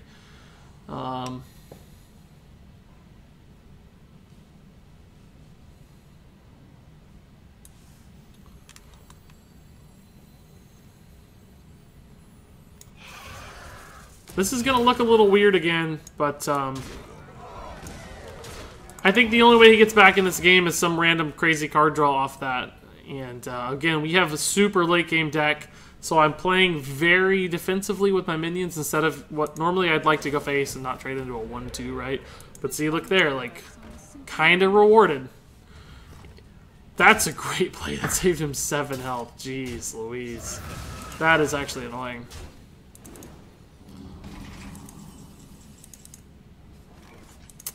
I think I'll weapon Jade Shuriken this, trade into the 2/3 here. Leaves him with 3 damage, so he can actually kill this, but we can give it stealth, right? The problem is I can't do much else with my turn. I could just Sogoth and trade into this. It's bad to Maelstrom Portal. But then he only has, 5 damage on board. Maelstrom Portal would give him 2 extra. That would do 7 to the Sogoth. The Sogoth would still live. I can't give the Sogoth... Why do I still think I have stealth? Oh my god! I did it again. I've been talking about these like they're stealth again. It's like I'm forgetting that there's any other minions available or any other options available. Oh my god, my brain is just fried, I guess. Regardless, I don't think the portal's very likely, so I'm gonna make this. Or yeah, Maelstrom Portal's very likely, so I'm gonna make this play. Man. Regis, what's your favorite Hearthstone card of all time? The old Ancient of Lore, before it got nerfed, was my favorite Hearthstone card of all time.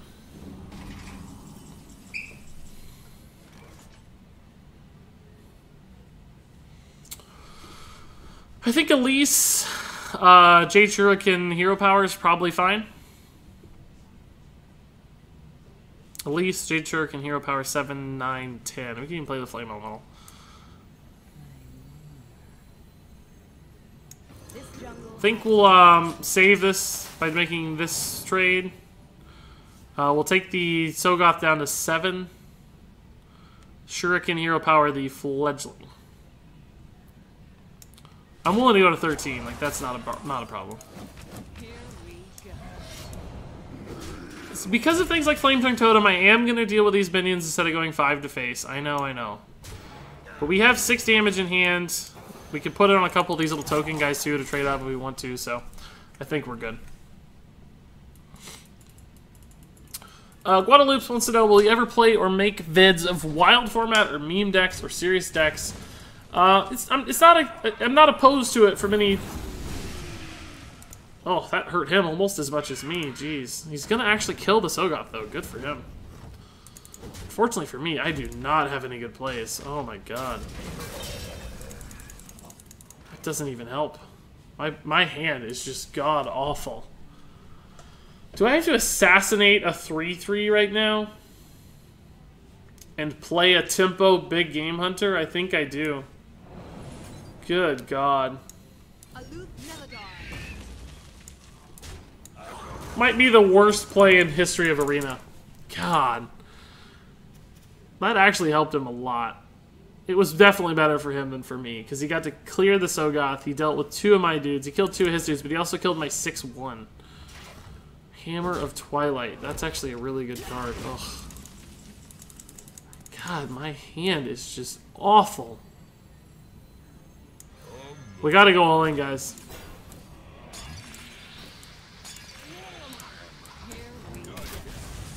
This puts me in a position to win next turn, right? Like, this shuts out the weapon. If this thing gets to attack again with my hero power, we have lethal. Even if he somehow deals with this, like, we still have 6 damage on board, 7 in hand. Like, we just put him on the clock, right? So, I don't know. Gotta go for it at some point. Oh my god. That is so annoying. Tar Creeper. I mean, we're just gonna trade, right, and go face with our dudes. Actually, we're gonna kill the totem.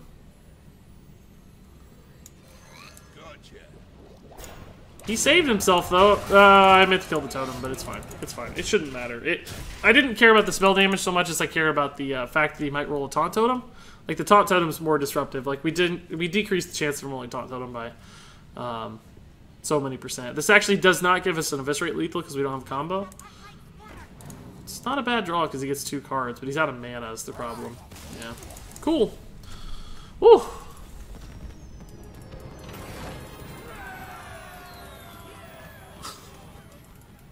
I like watching you make him play new decks, says Johnny Spin. Me too, dude. I like playing new stuff too, of course. Is that 4 or 5 wins? That's 5! I gotta be honest, I didn't even know this deck could get to 5, to tell you the truth. I thought this was like a 4 to 5 win deck, which it might still be, don't get me wrong. Maybe even a 3 to 4 win deck, just because tier score wasn't that good. It feels a little awkward. Early game is really, really suspect. Weird early game stuff. But,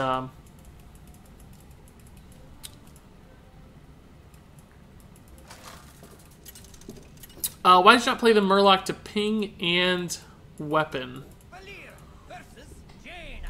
Did not want to take that extra damage? Would have kept the Elise alive? No. The Elise only died to the weapon that he played the same turn he killed Elise, so I think we did keep the Elise alive. I'm not sure what you mean by Murloc, ping, and weapon, because I think the turn you're talking about, everything had 3 health. And Murloc, ping, and weapon would have only been 2 damage. I think we assassinated and traded. I'm not sure exactly what you mean. Either way, I don't know, worked out. Hey, did I catch the stream too late? Well, no, I'm still gonna go for a little while, so no, you're not too late. You're not particularly early, I would argue. I'm almost thinking about keeping this, just to give me something to play. It sucks, but I know we could try to get a little greedier, right? But we just have such an unlikely chance to get these cards that I think we have to be a little bit stupid with our mulligan.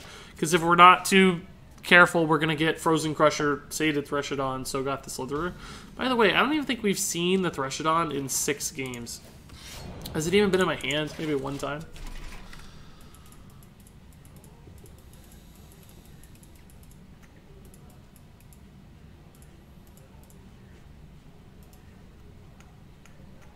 Good play, Regis. Thanks, Master Mario. I don't know exactly what play you're referring to, but I appreciate the kind words. Don't always make good plays, so when we spot them, they're certainly worth calling out. I'll say that much. So thankfully, this guy has gotten off to the worst start in history. Happy to play the 3-mana 3/3 just to get on the board, right? We can kill something with 4 health this way, basically.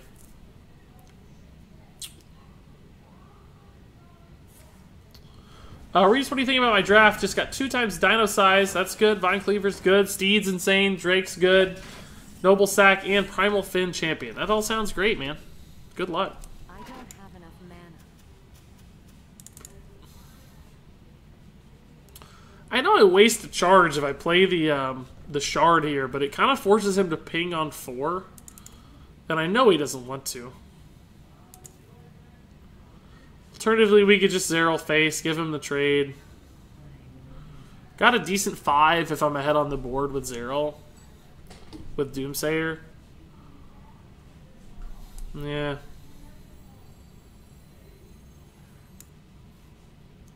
If I Shard and he pings, he may not have a 2-drop to play. He's clearly got a pretty awkward hand. He didn't have a 2-drop to start. I kind of just burned my turn 2 because I never used my hero power right. I was kind of banking it for trade value, but that's not coming, so I think we're just gonna do this. I'm either gonna force him to ping or force him to leave alive this 3-1, and then hopefully we can just play the Doomsayer, kill whatever he plays because we have 6 attack on board, get the 7/7 out and be ahead for the rest of the game. Maybe I Eat Pear says you're very helpful when you talk about how you're gonna play your turn. Thanks, man. That's definitely always the goal. Well, that's the one thing I don't really have a good answer for, isn't it?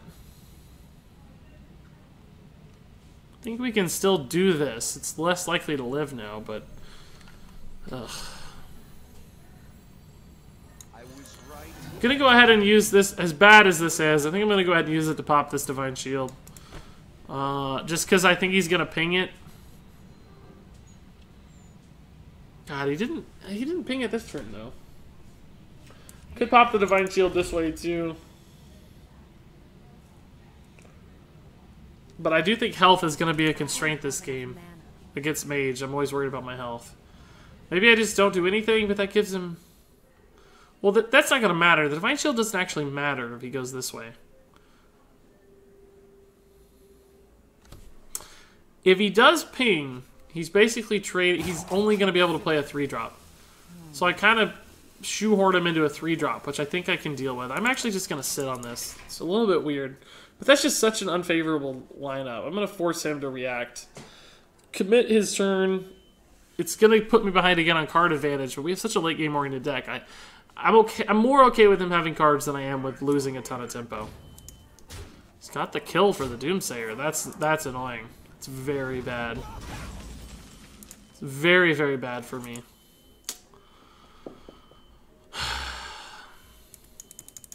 Let's see what we get here. It could matter. The deal 2 damage one's actually pretty good. This is not going to be relevant, though. I mean, I'll take it. It's card draw, whatever. Here we go. I gotta send this in now, because the ping is just too good for him. He can clearly trade this way, but I can use the weapon to finish it off next turn. Maybe hit a Betrayal if he gives me that opportunity. There it is. Great. Oh, pretty good Betrayal, actually. Well, this goes to 4, I guess. Not perfect. We can finish it off with the Fire Bloom and play Wasp or Panther, I guess. It's fine.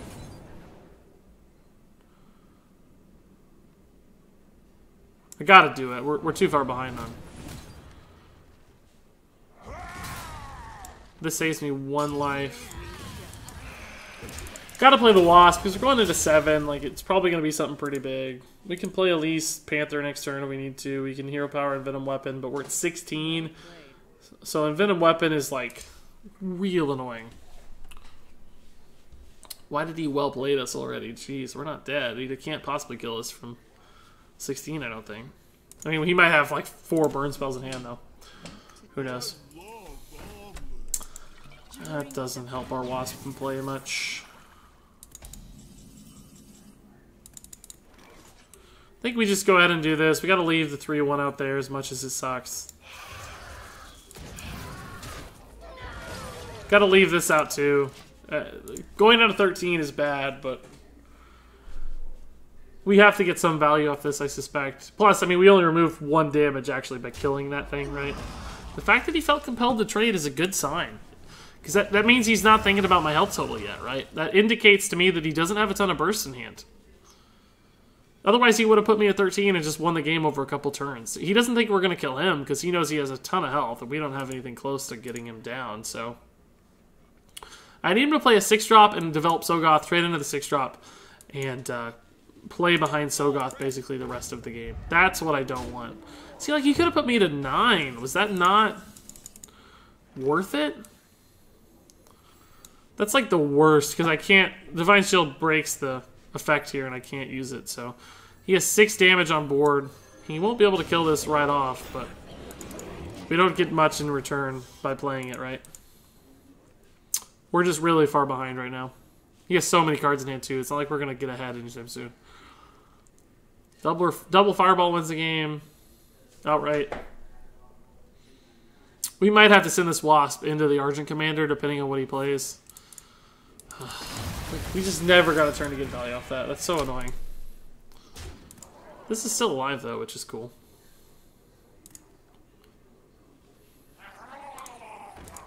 We need a Fan of Knives in this deck. Look at this. Look at this.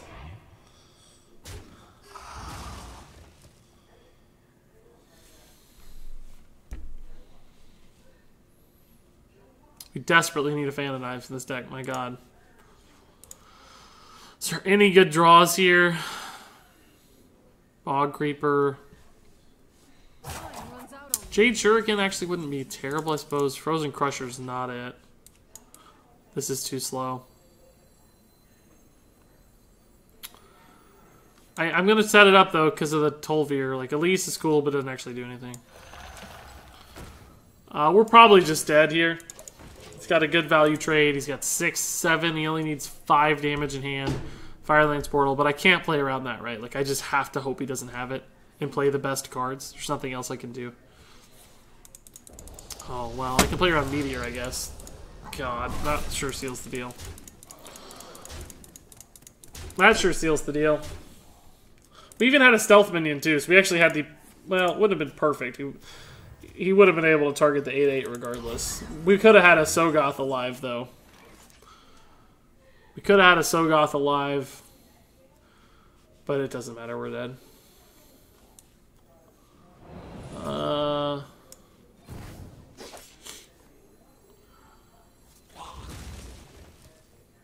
Yeah, we just don't have any outs.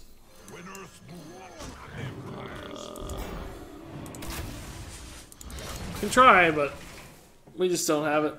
It's not in the cards today, boys.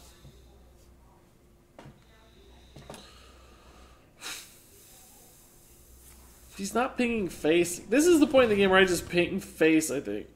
Although, oh, he's got 3 damage guaranteed this way, at least. So next turn we're dead. We don't have any heals. It's unwinnable.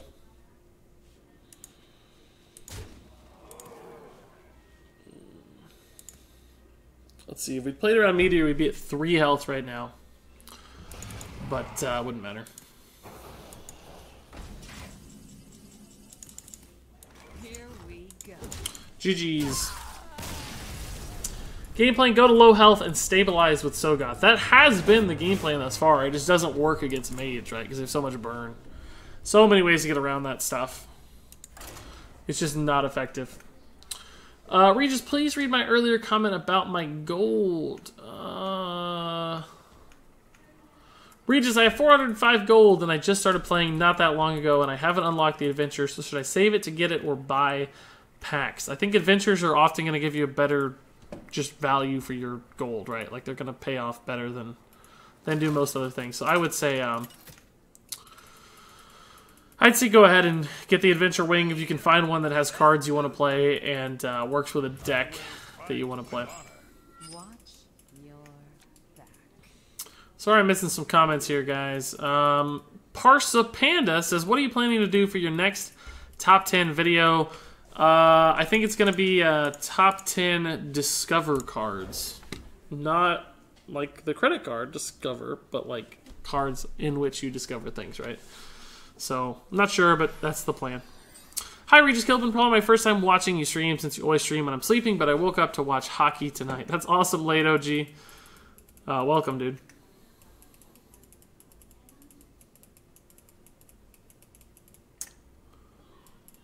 To think that Cthulhu Warrior was so OP merely 6 months ago. Was it only 6 months ago? That doesn't sound right. I don't remember Cthulhu Warrior being OP in December. I remember Pirates and Small Time Buccaneer dominating. I think it was more like a year ago. Cthulhu Warrior was OP. But I did love Cthulhu Warrior, that's for sure. It was an awesome deck.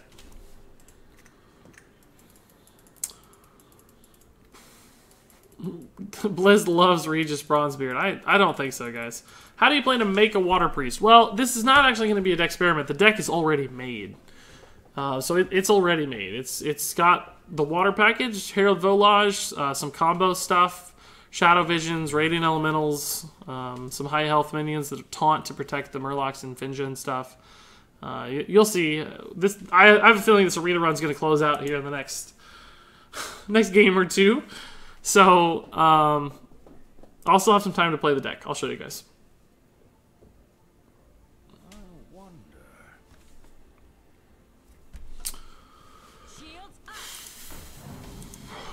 Tempo, Sun Fury. We don't have an elemental in hand, so I think I'm just going to play these guys for stats. What do you guys think? Not this turn necessarily, but sure love to hit a Firefly or a Glacial Shard this turn. Could Firefly, Glacial Shard, Jade Shuriken to kill this. Set up the good plays here. But maybe we can do both in a single turn later, so we're only reliant on one elemental instead of two. That could make a difference, so we'll see. Regis Gilman, I need you to explain why diamond is the hardest metal. I think it has to do with the physical structure of the molecules. They're not moving as much or something. They don't resonate at a frequency that clearly I'm making it up. I have no idea. But I'm sure that you can regale us with tales of the of diamond and why it's such a hard metal, seriously. So I hope you do.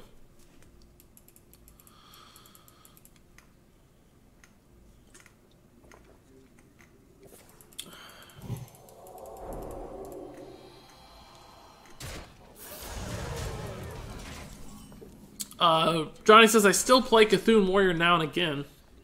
What is this nonsense? Get this crap out of here. We don't want to see this. I think I'm going to have to kill that. I can just Jade Shuriken, Blowgill trade.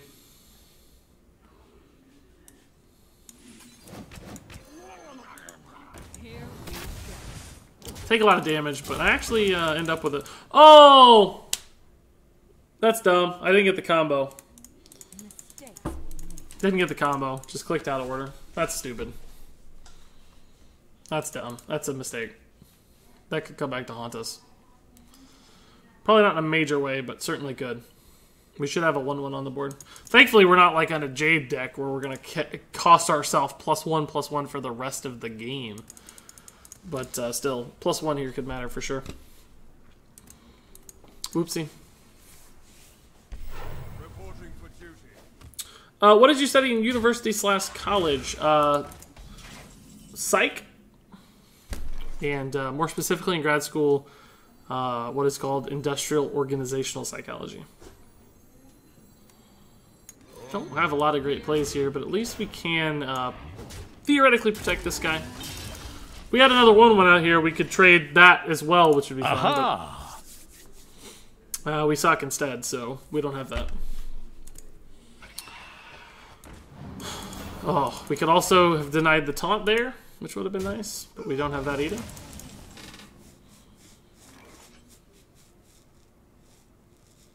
Venom Weapon is actually insane here.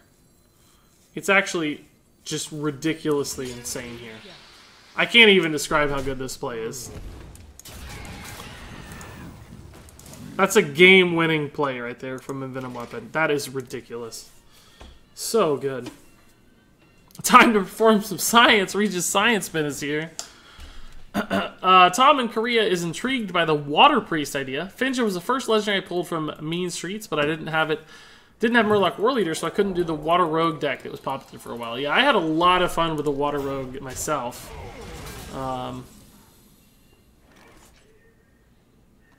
this just looks like a fine play too. Here we go. I think I'm actually going to Thresh it on instead of Creeper here.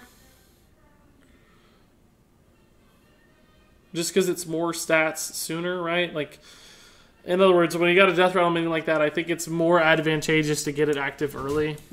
Because then you kill it faster, the Death Rattle comes out faster, and we don't necessarily need to taunt. We kind of could protect this guy, but it's Paladin, it's not like Druid where he's going to hero power it down, or Rogue where he's going to hero power it down, so I don't think the taunt's going to matter too much. So instead, we'll just leave it out there for now and taunt up later. Trade. Devil Sword trade? Is that stupid? I don't think it is. Once again, I think we're in a scenario where trading into all this stuff makes a lot of sense. I could taunt, but I kind of like the idea of taunting just in case he has like a Blessing of Kings or a Spike Ridge Steed.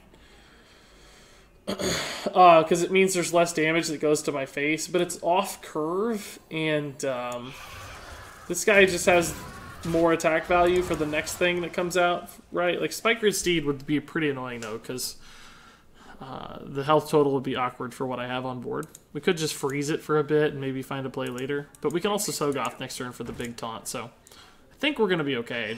It could go poorly. See, I'm glad we played this now instead of the Bog Creeper, because we get to make this valuable trade. Oh, I would have prep traded right there for him. Oh, he gets bailed out, though. That's so unlucky. That's so unlucky for me that he got bailed out there. Because he should have prepped. I would have prep traded, right? Traded in here in preparation of this incoming trade to kill this at 4 health. Because it's very unlikely I'm going to be able to kill a 7 health minion anyway, right? Like, it's possible, but not super likely.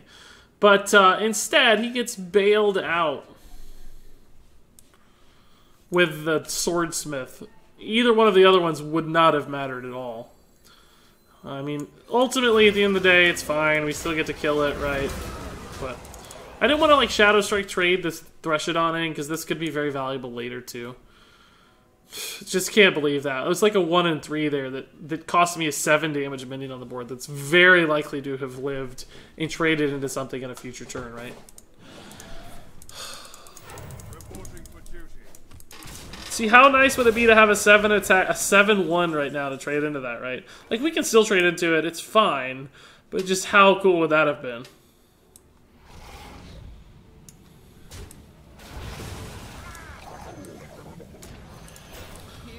I wish I could clear the board every turn. Because every Dino Size, every Spike Ridge, like, it's all because there's a minion on the board, right?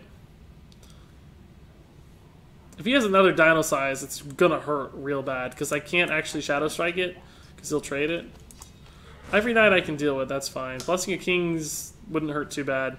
It'd go to 6, so it wouldn't really make a value trade into here. We don't even get information on what it was because he's at full health. That sucks. Like, it didn't even show the amount. Did it show? No, it doesn't show. That's annoying. Do you agree that Jade, Order of Strength is Druid, Shaman, then Rogue? Yeah. Yeah. As far as... I mean, as far as, like, true Jade archetype is concerned, yes. But Jade Shaman is also very good. But it's not called Jade Shaman. Like, Token Shaman runs Jade cards. Like...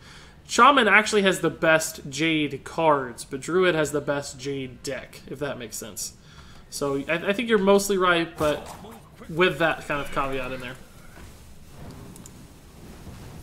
That's an interesting decision. He did not care about the health total here. What does that mean? I wonder.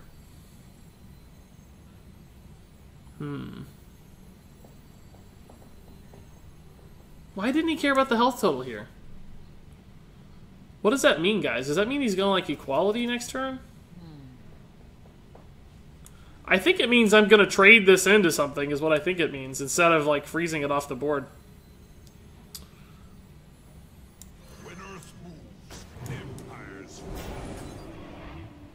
Gonna get that active while I can.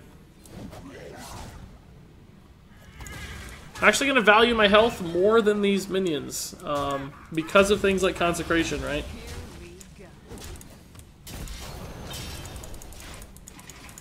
And my health is very low, so... And I made that trade because he didn't seem to care about pinging this health off. He cared more about the 1/2. Which didn't even make a lot of sense because there wasn't like there was a value trade he was preserving by killing that. Maybe it's just a weird play and I shouldn't have read so much into it. I don't know. We can just freeze that. Oh.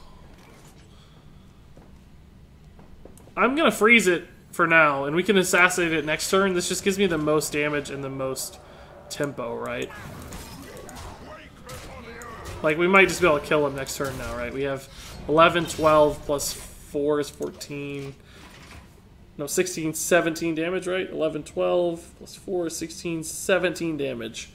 And if he plays a taunt, this way I can assassinate the taunt and still get through for lethal, so... The tempo freeze is more valuable, I think.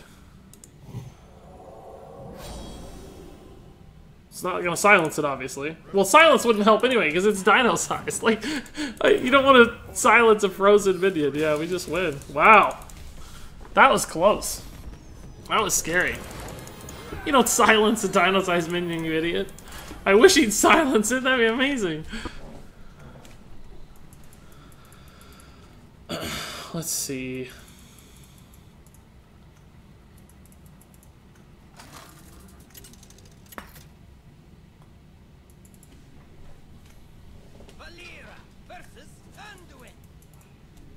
In before Spike Ridge Steed. Yeah, it's always there, right? They always have it, so...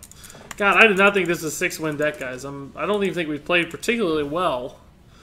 Made a few errors here and there. I mean, mostly mechanical errors, not like strategic errors, I don't think. Which is, you know, that happens to everybody from time to time.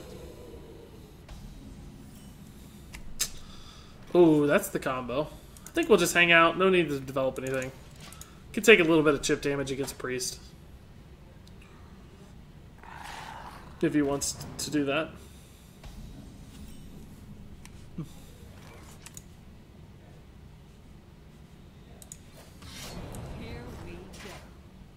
This is a little risky, right? Because he can heal it, but little does he know I can still kill it next turn. And if he does decide to heal it just for the value, like that takes out his turn 3, which I'm fine with. Might have to actually kill this instead now. Can Shiv, Coin, Shuriken to kill that, but I don't think I really want to. I think I want to freeze the 2/2 and Shuriken hero power the Thunder Lizard here. And then next turn we can Obsidian Shard, Coin, Dread Corsair. And we don't have a weapon up, so we're in a good spot. It doesn't actually help to freeze this very much, right? But there's nothing else to freeze. We're going to kill the biggest guy, so...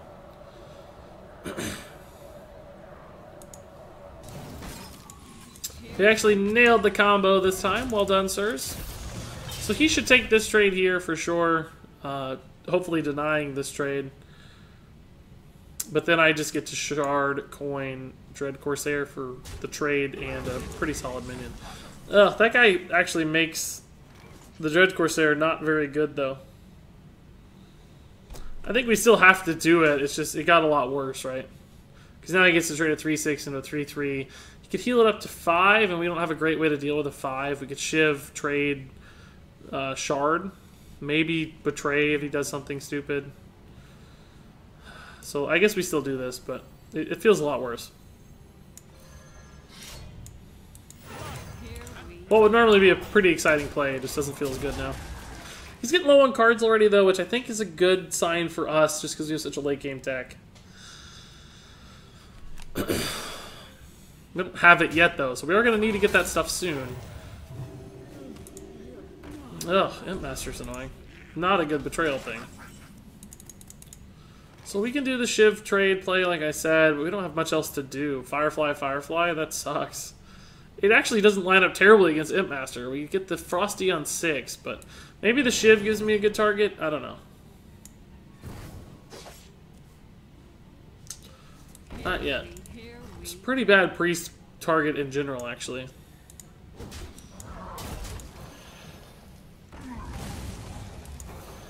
These actually aren't that bad against his board somehow. Like they don't, they kill imps. Surprisingly, he can a double trade obviously, but then this becomes a weapon target again after a damage trade. Oh, we gotta kill that with a weapon though, obviously too. Betrayal is sick with this card though. Like if this is in the middle, Betrayal it kills anything, right? Like it's insane. But oh God, we could actually freeze it out.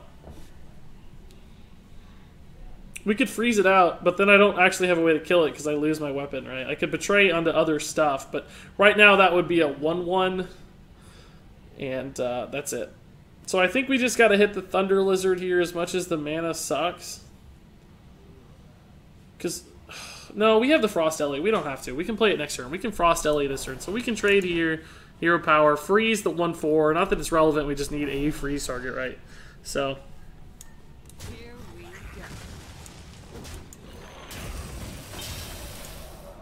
it's weird that he played that into my weapon. Like, he knew it was going to die. It must have been his only play. He must have some expensive stuff in hand. Good trade here. Thunder Lizard will be good. We can't do much with it. We can maybe trade Hosen. Ugh, that guy's annoying.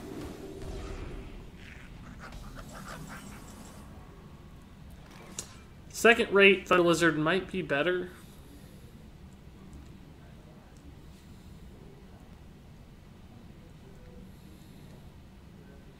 Dies for free to the Draconid, obviously. I could just kill the Draconid, play this, and the Thunder. Yeah, let's just kill the Draconid, play the second rate. It's getting a lot of value of this Imp Master, because I haven't been able to kill it yet.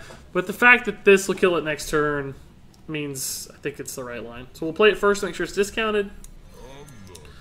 Then we'll play this Thunder Lizard. I think +1/+1's our best possible option, because it's a priest. And we'll just make this trade. I wish I could have Hero Power to save the 1/1 to trade into this or whatever, but should be okay. So we're out of cards. We need to hit a big Betrayal, I think. He has more cards than I'd like. He has more than us, to be specific. But as long as we hit the right stuff, Like, as long as we get one of these cards soon. Tolvi, or Sogoth is insane, of course. Oh my goodness. Doesn't really help much. Helps a little, but not much.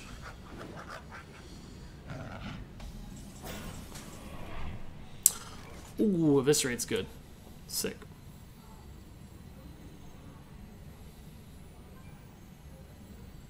I was right all I think I'd like the taunt to have a little more health than the lizard here, so we'll just trade this way.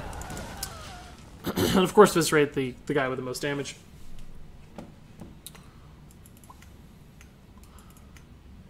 Hey Regis, how you been? Doing well, Glenn Leo. How about yourself, man? Got a lot of people watching. We're hanging out, having some fun in Arena. Doing surprisingly well with our... Oh! Oh, that's a clutch play. Wow, that's a good play. Oh my god. That's a good play, guys. Wow. Ugh, I can't even do anything with this. Like, I gotta send both these to face. No, I gotta trade one, because then I gotta keep the Bog Keeper alive, right? Like, if I don't kill one, he just gets to kill it with the what's on board.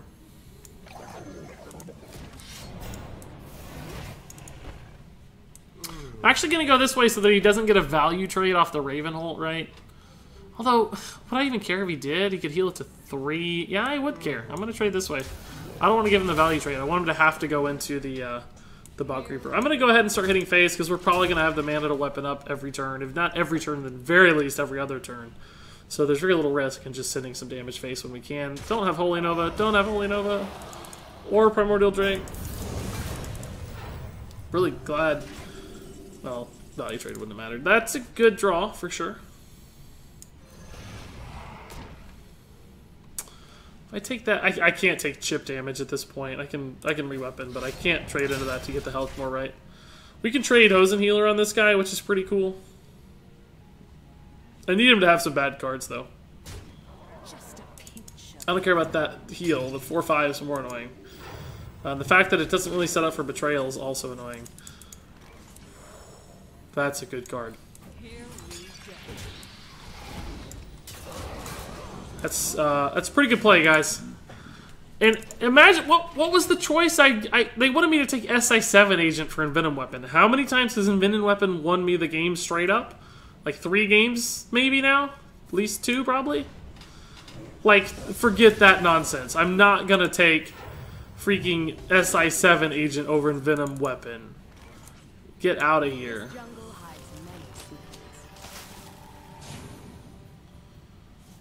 I actually have to make this trade, I think.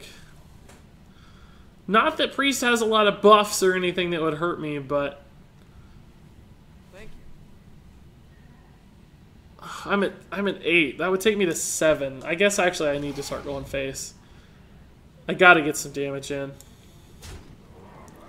This also theoretically forces him to, like, make a trade before he has the knowledge, right? Like, he... You know... It's probably not going to matter, but if he gets like Eviscerate and he traded the wrong way or something, it could have made a difference. Like, you want to give them the knowledge of what card it is after they've had to make a play, right? Like, he had to make a decision and then make a play. I'm just going to betrayal that because I can't afford to take 4 damage.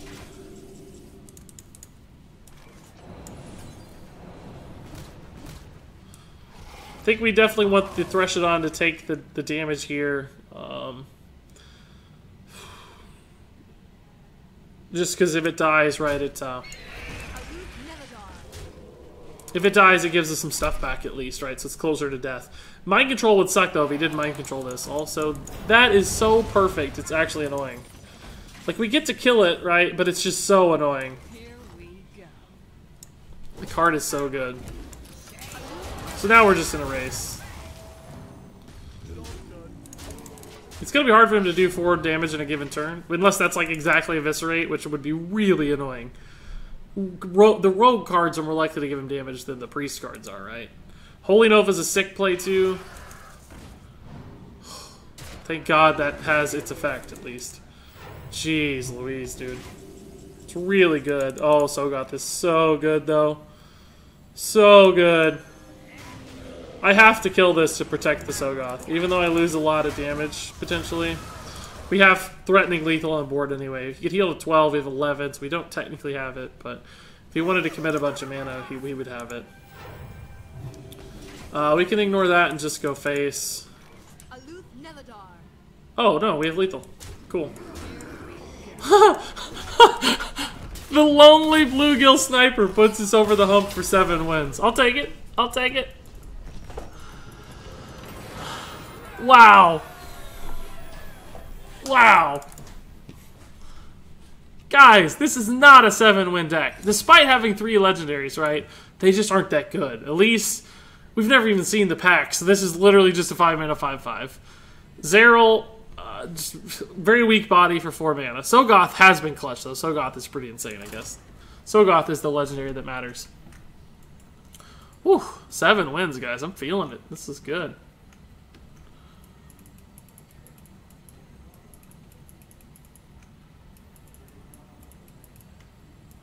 Hey Regis, I just watched your top 8 tips to Legend, and I was wondering if you could post a link to the deck tracker, because I'm low-key scared that I might press a virus by accident. Sorry for the long message. Why don't you send me a note on Twitter? I'm not gonna be able to do it right now, but if you tweet me and remind me, I'll be happy to tweet you a link, and everybody else, therefore, a link too.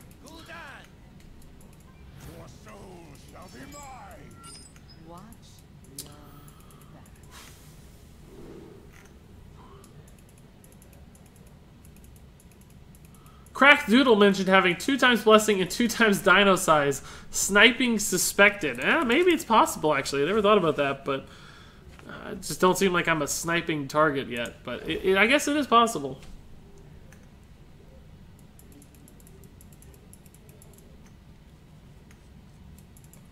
Toonish Link says, I was at the MCM Comic-Con on Sunday, and apparently the next Hearthstone expansion is, quote, cool, with a wink from a friend. I don't know what MCM Comic-Con is, but I gotta know more about your source here, Toonish Link. Cool would certainly imply Northrend, based on the way you've said that, so maybe we're gonna have a Northrend expansion? That'd be awesome. That'd be awesome.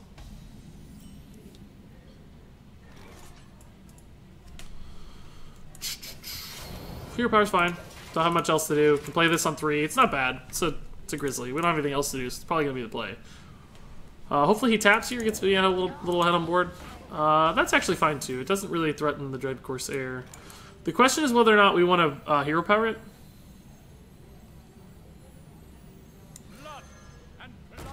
I think I'm probably going to Hero Power on 4, based on the information that we have. This gets punished by, like, Mortal Coil, but he doesn't want to make this trade most of the time, right? Because it doesn't do anything. So if I get to Hero Power that down over 2 turns, might give me a slight advantage. Might also just encourage him to make a bad play and trade into it and not actually do anything just because he's like spiting me, right? Which I don't think will happen, but Demon Fire's pretty good with spell damage, but I'm glad I made the trade so I can kill this now. Jeez. That's gross.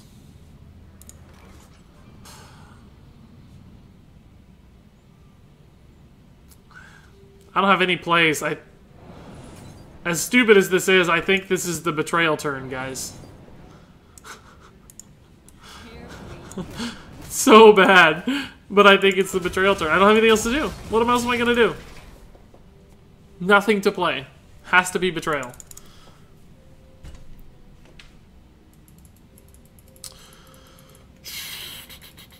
If it wasn't for the top deck, you would have missed lethal because you didn't attack. Did I not attack with my hero power the turn I played Sogoth, I guess?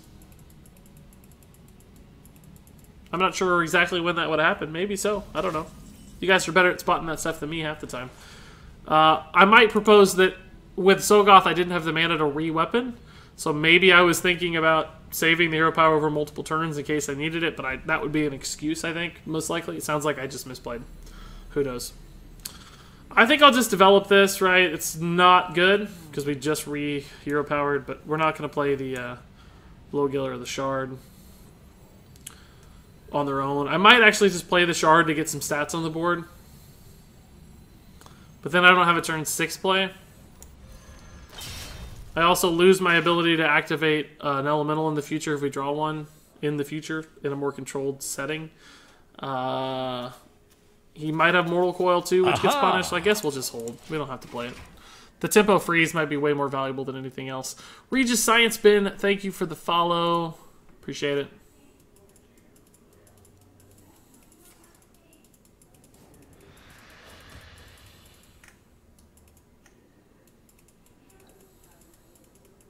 Talk about a nice suit.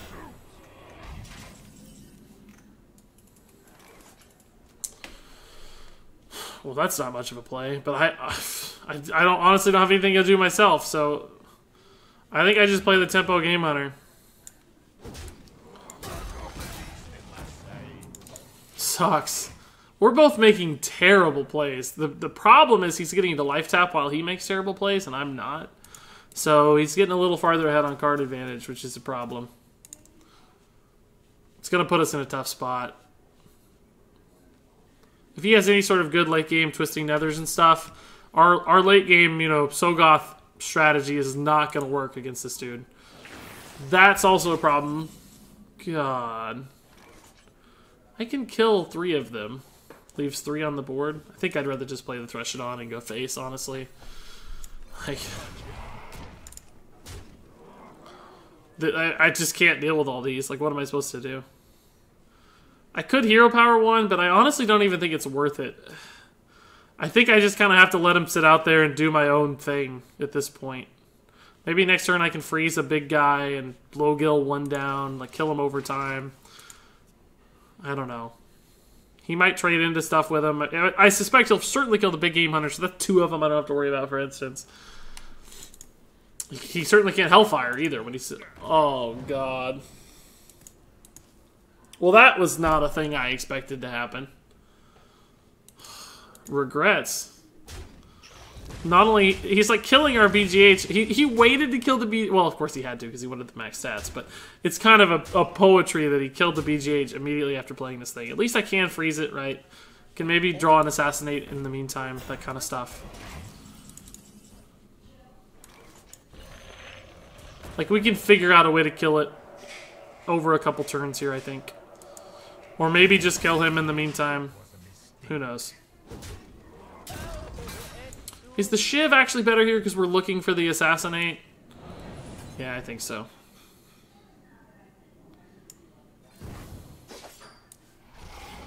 Giant Wasp would do the trick, but it's going to take too long, so...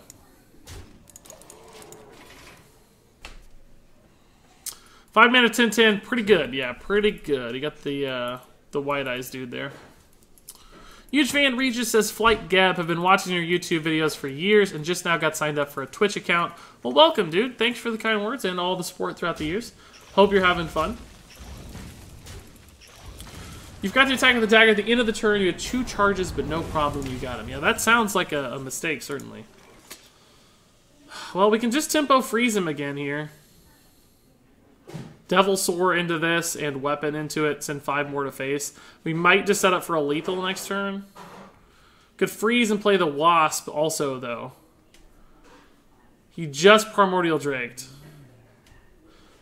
I can kill this with the Weapon and the dude. Puts me down to 10. Let's freeze and play the Wasp and the Validated Doomsayer. That's 9 mana. I like that play better. This takes my 5/5. Oh, no, this actually lives, too. That's good.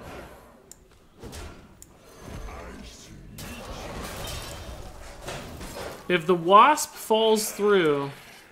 I don't actually care about healing this, because I kind of want to just win the game right. This is 16 damage, 17 with the hero power, I think. 7, 9, 7 is 16, 17, yeah. So if he can't clear or deal with these minions, we just kill him. Otherwise, we have the Wasp for the value trade here.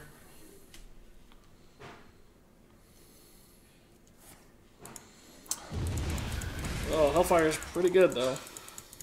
This lives, though. Nope, this does not live. Okay.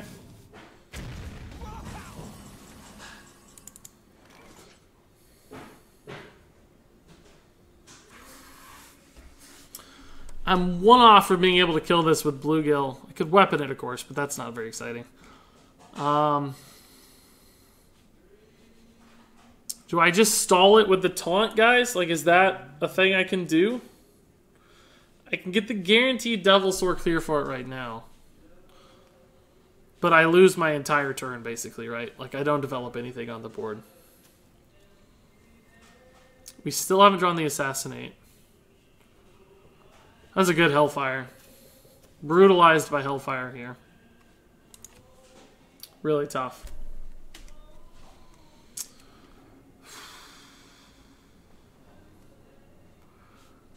I think there's too many things that kill the second rate Bruiser. I think I have to do this. There's like Blast Crystals, Siphon Souls, got Soulfire Trait, like a million things kill it, so I think I have to make this unfortunate play. He's low again though, so like Eviscerate could put me in the game again. We have 4 and Eviscerate would be 4, so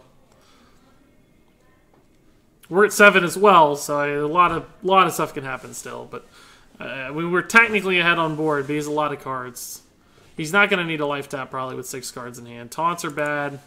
We can at least hold out a little bit with our own taunt. Maybe push 5 to face if he can't kill my board. Jade Shuriken is also lethal. Some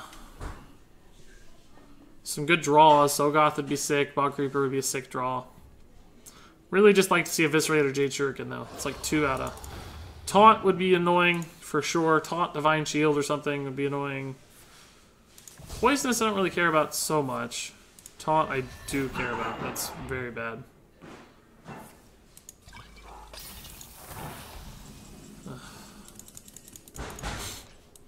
That's not good, to say the least. It's not very good. I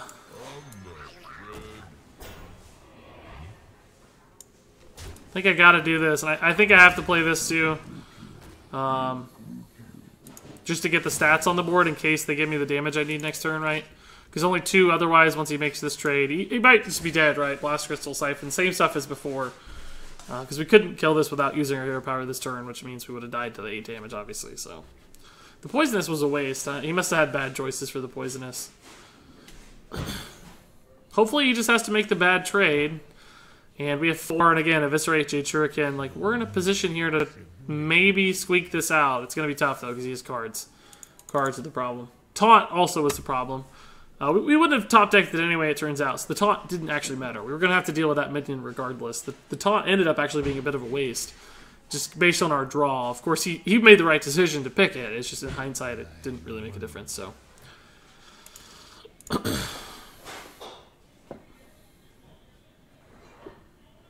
And of course, he has to attack, I think. Unless he can heal this or something. Oh, that's a problem, too. God. I can't kill that, even. I'm dead. He has 7 on board. Just dead. Just in case he misses it, we won't do the work for him, but we're dead.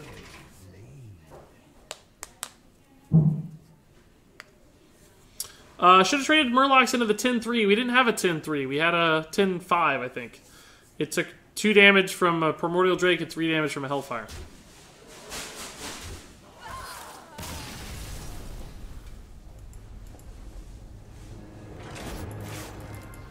I think it was Primordial Drake, wasn't it? I'm not sure what it was, but it was at 10-5, I'm fairly certain.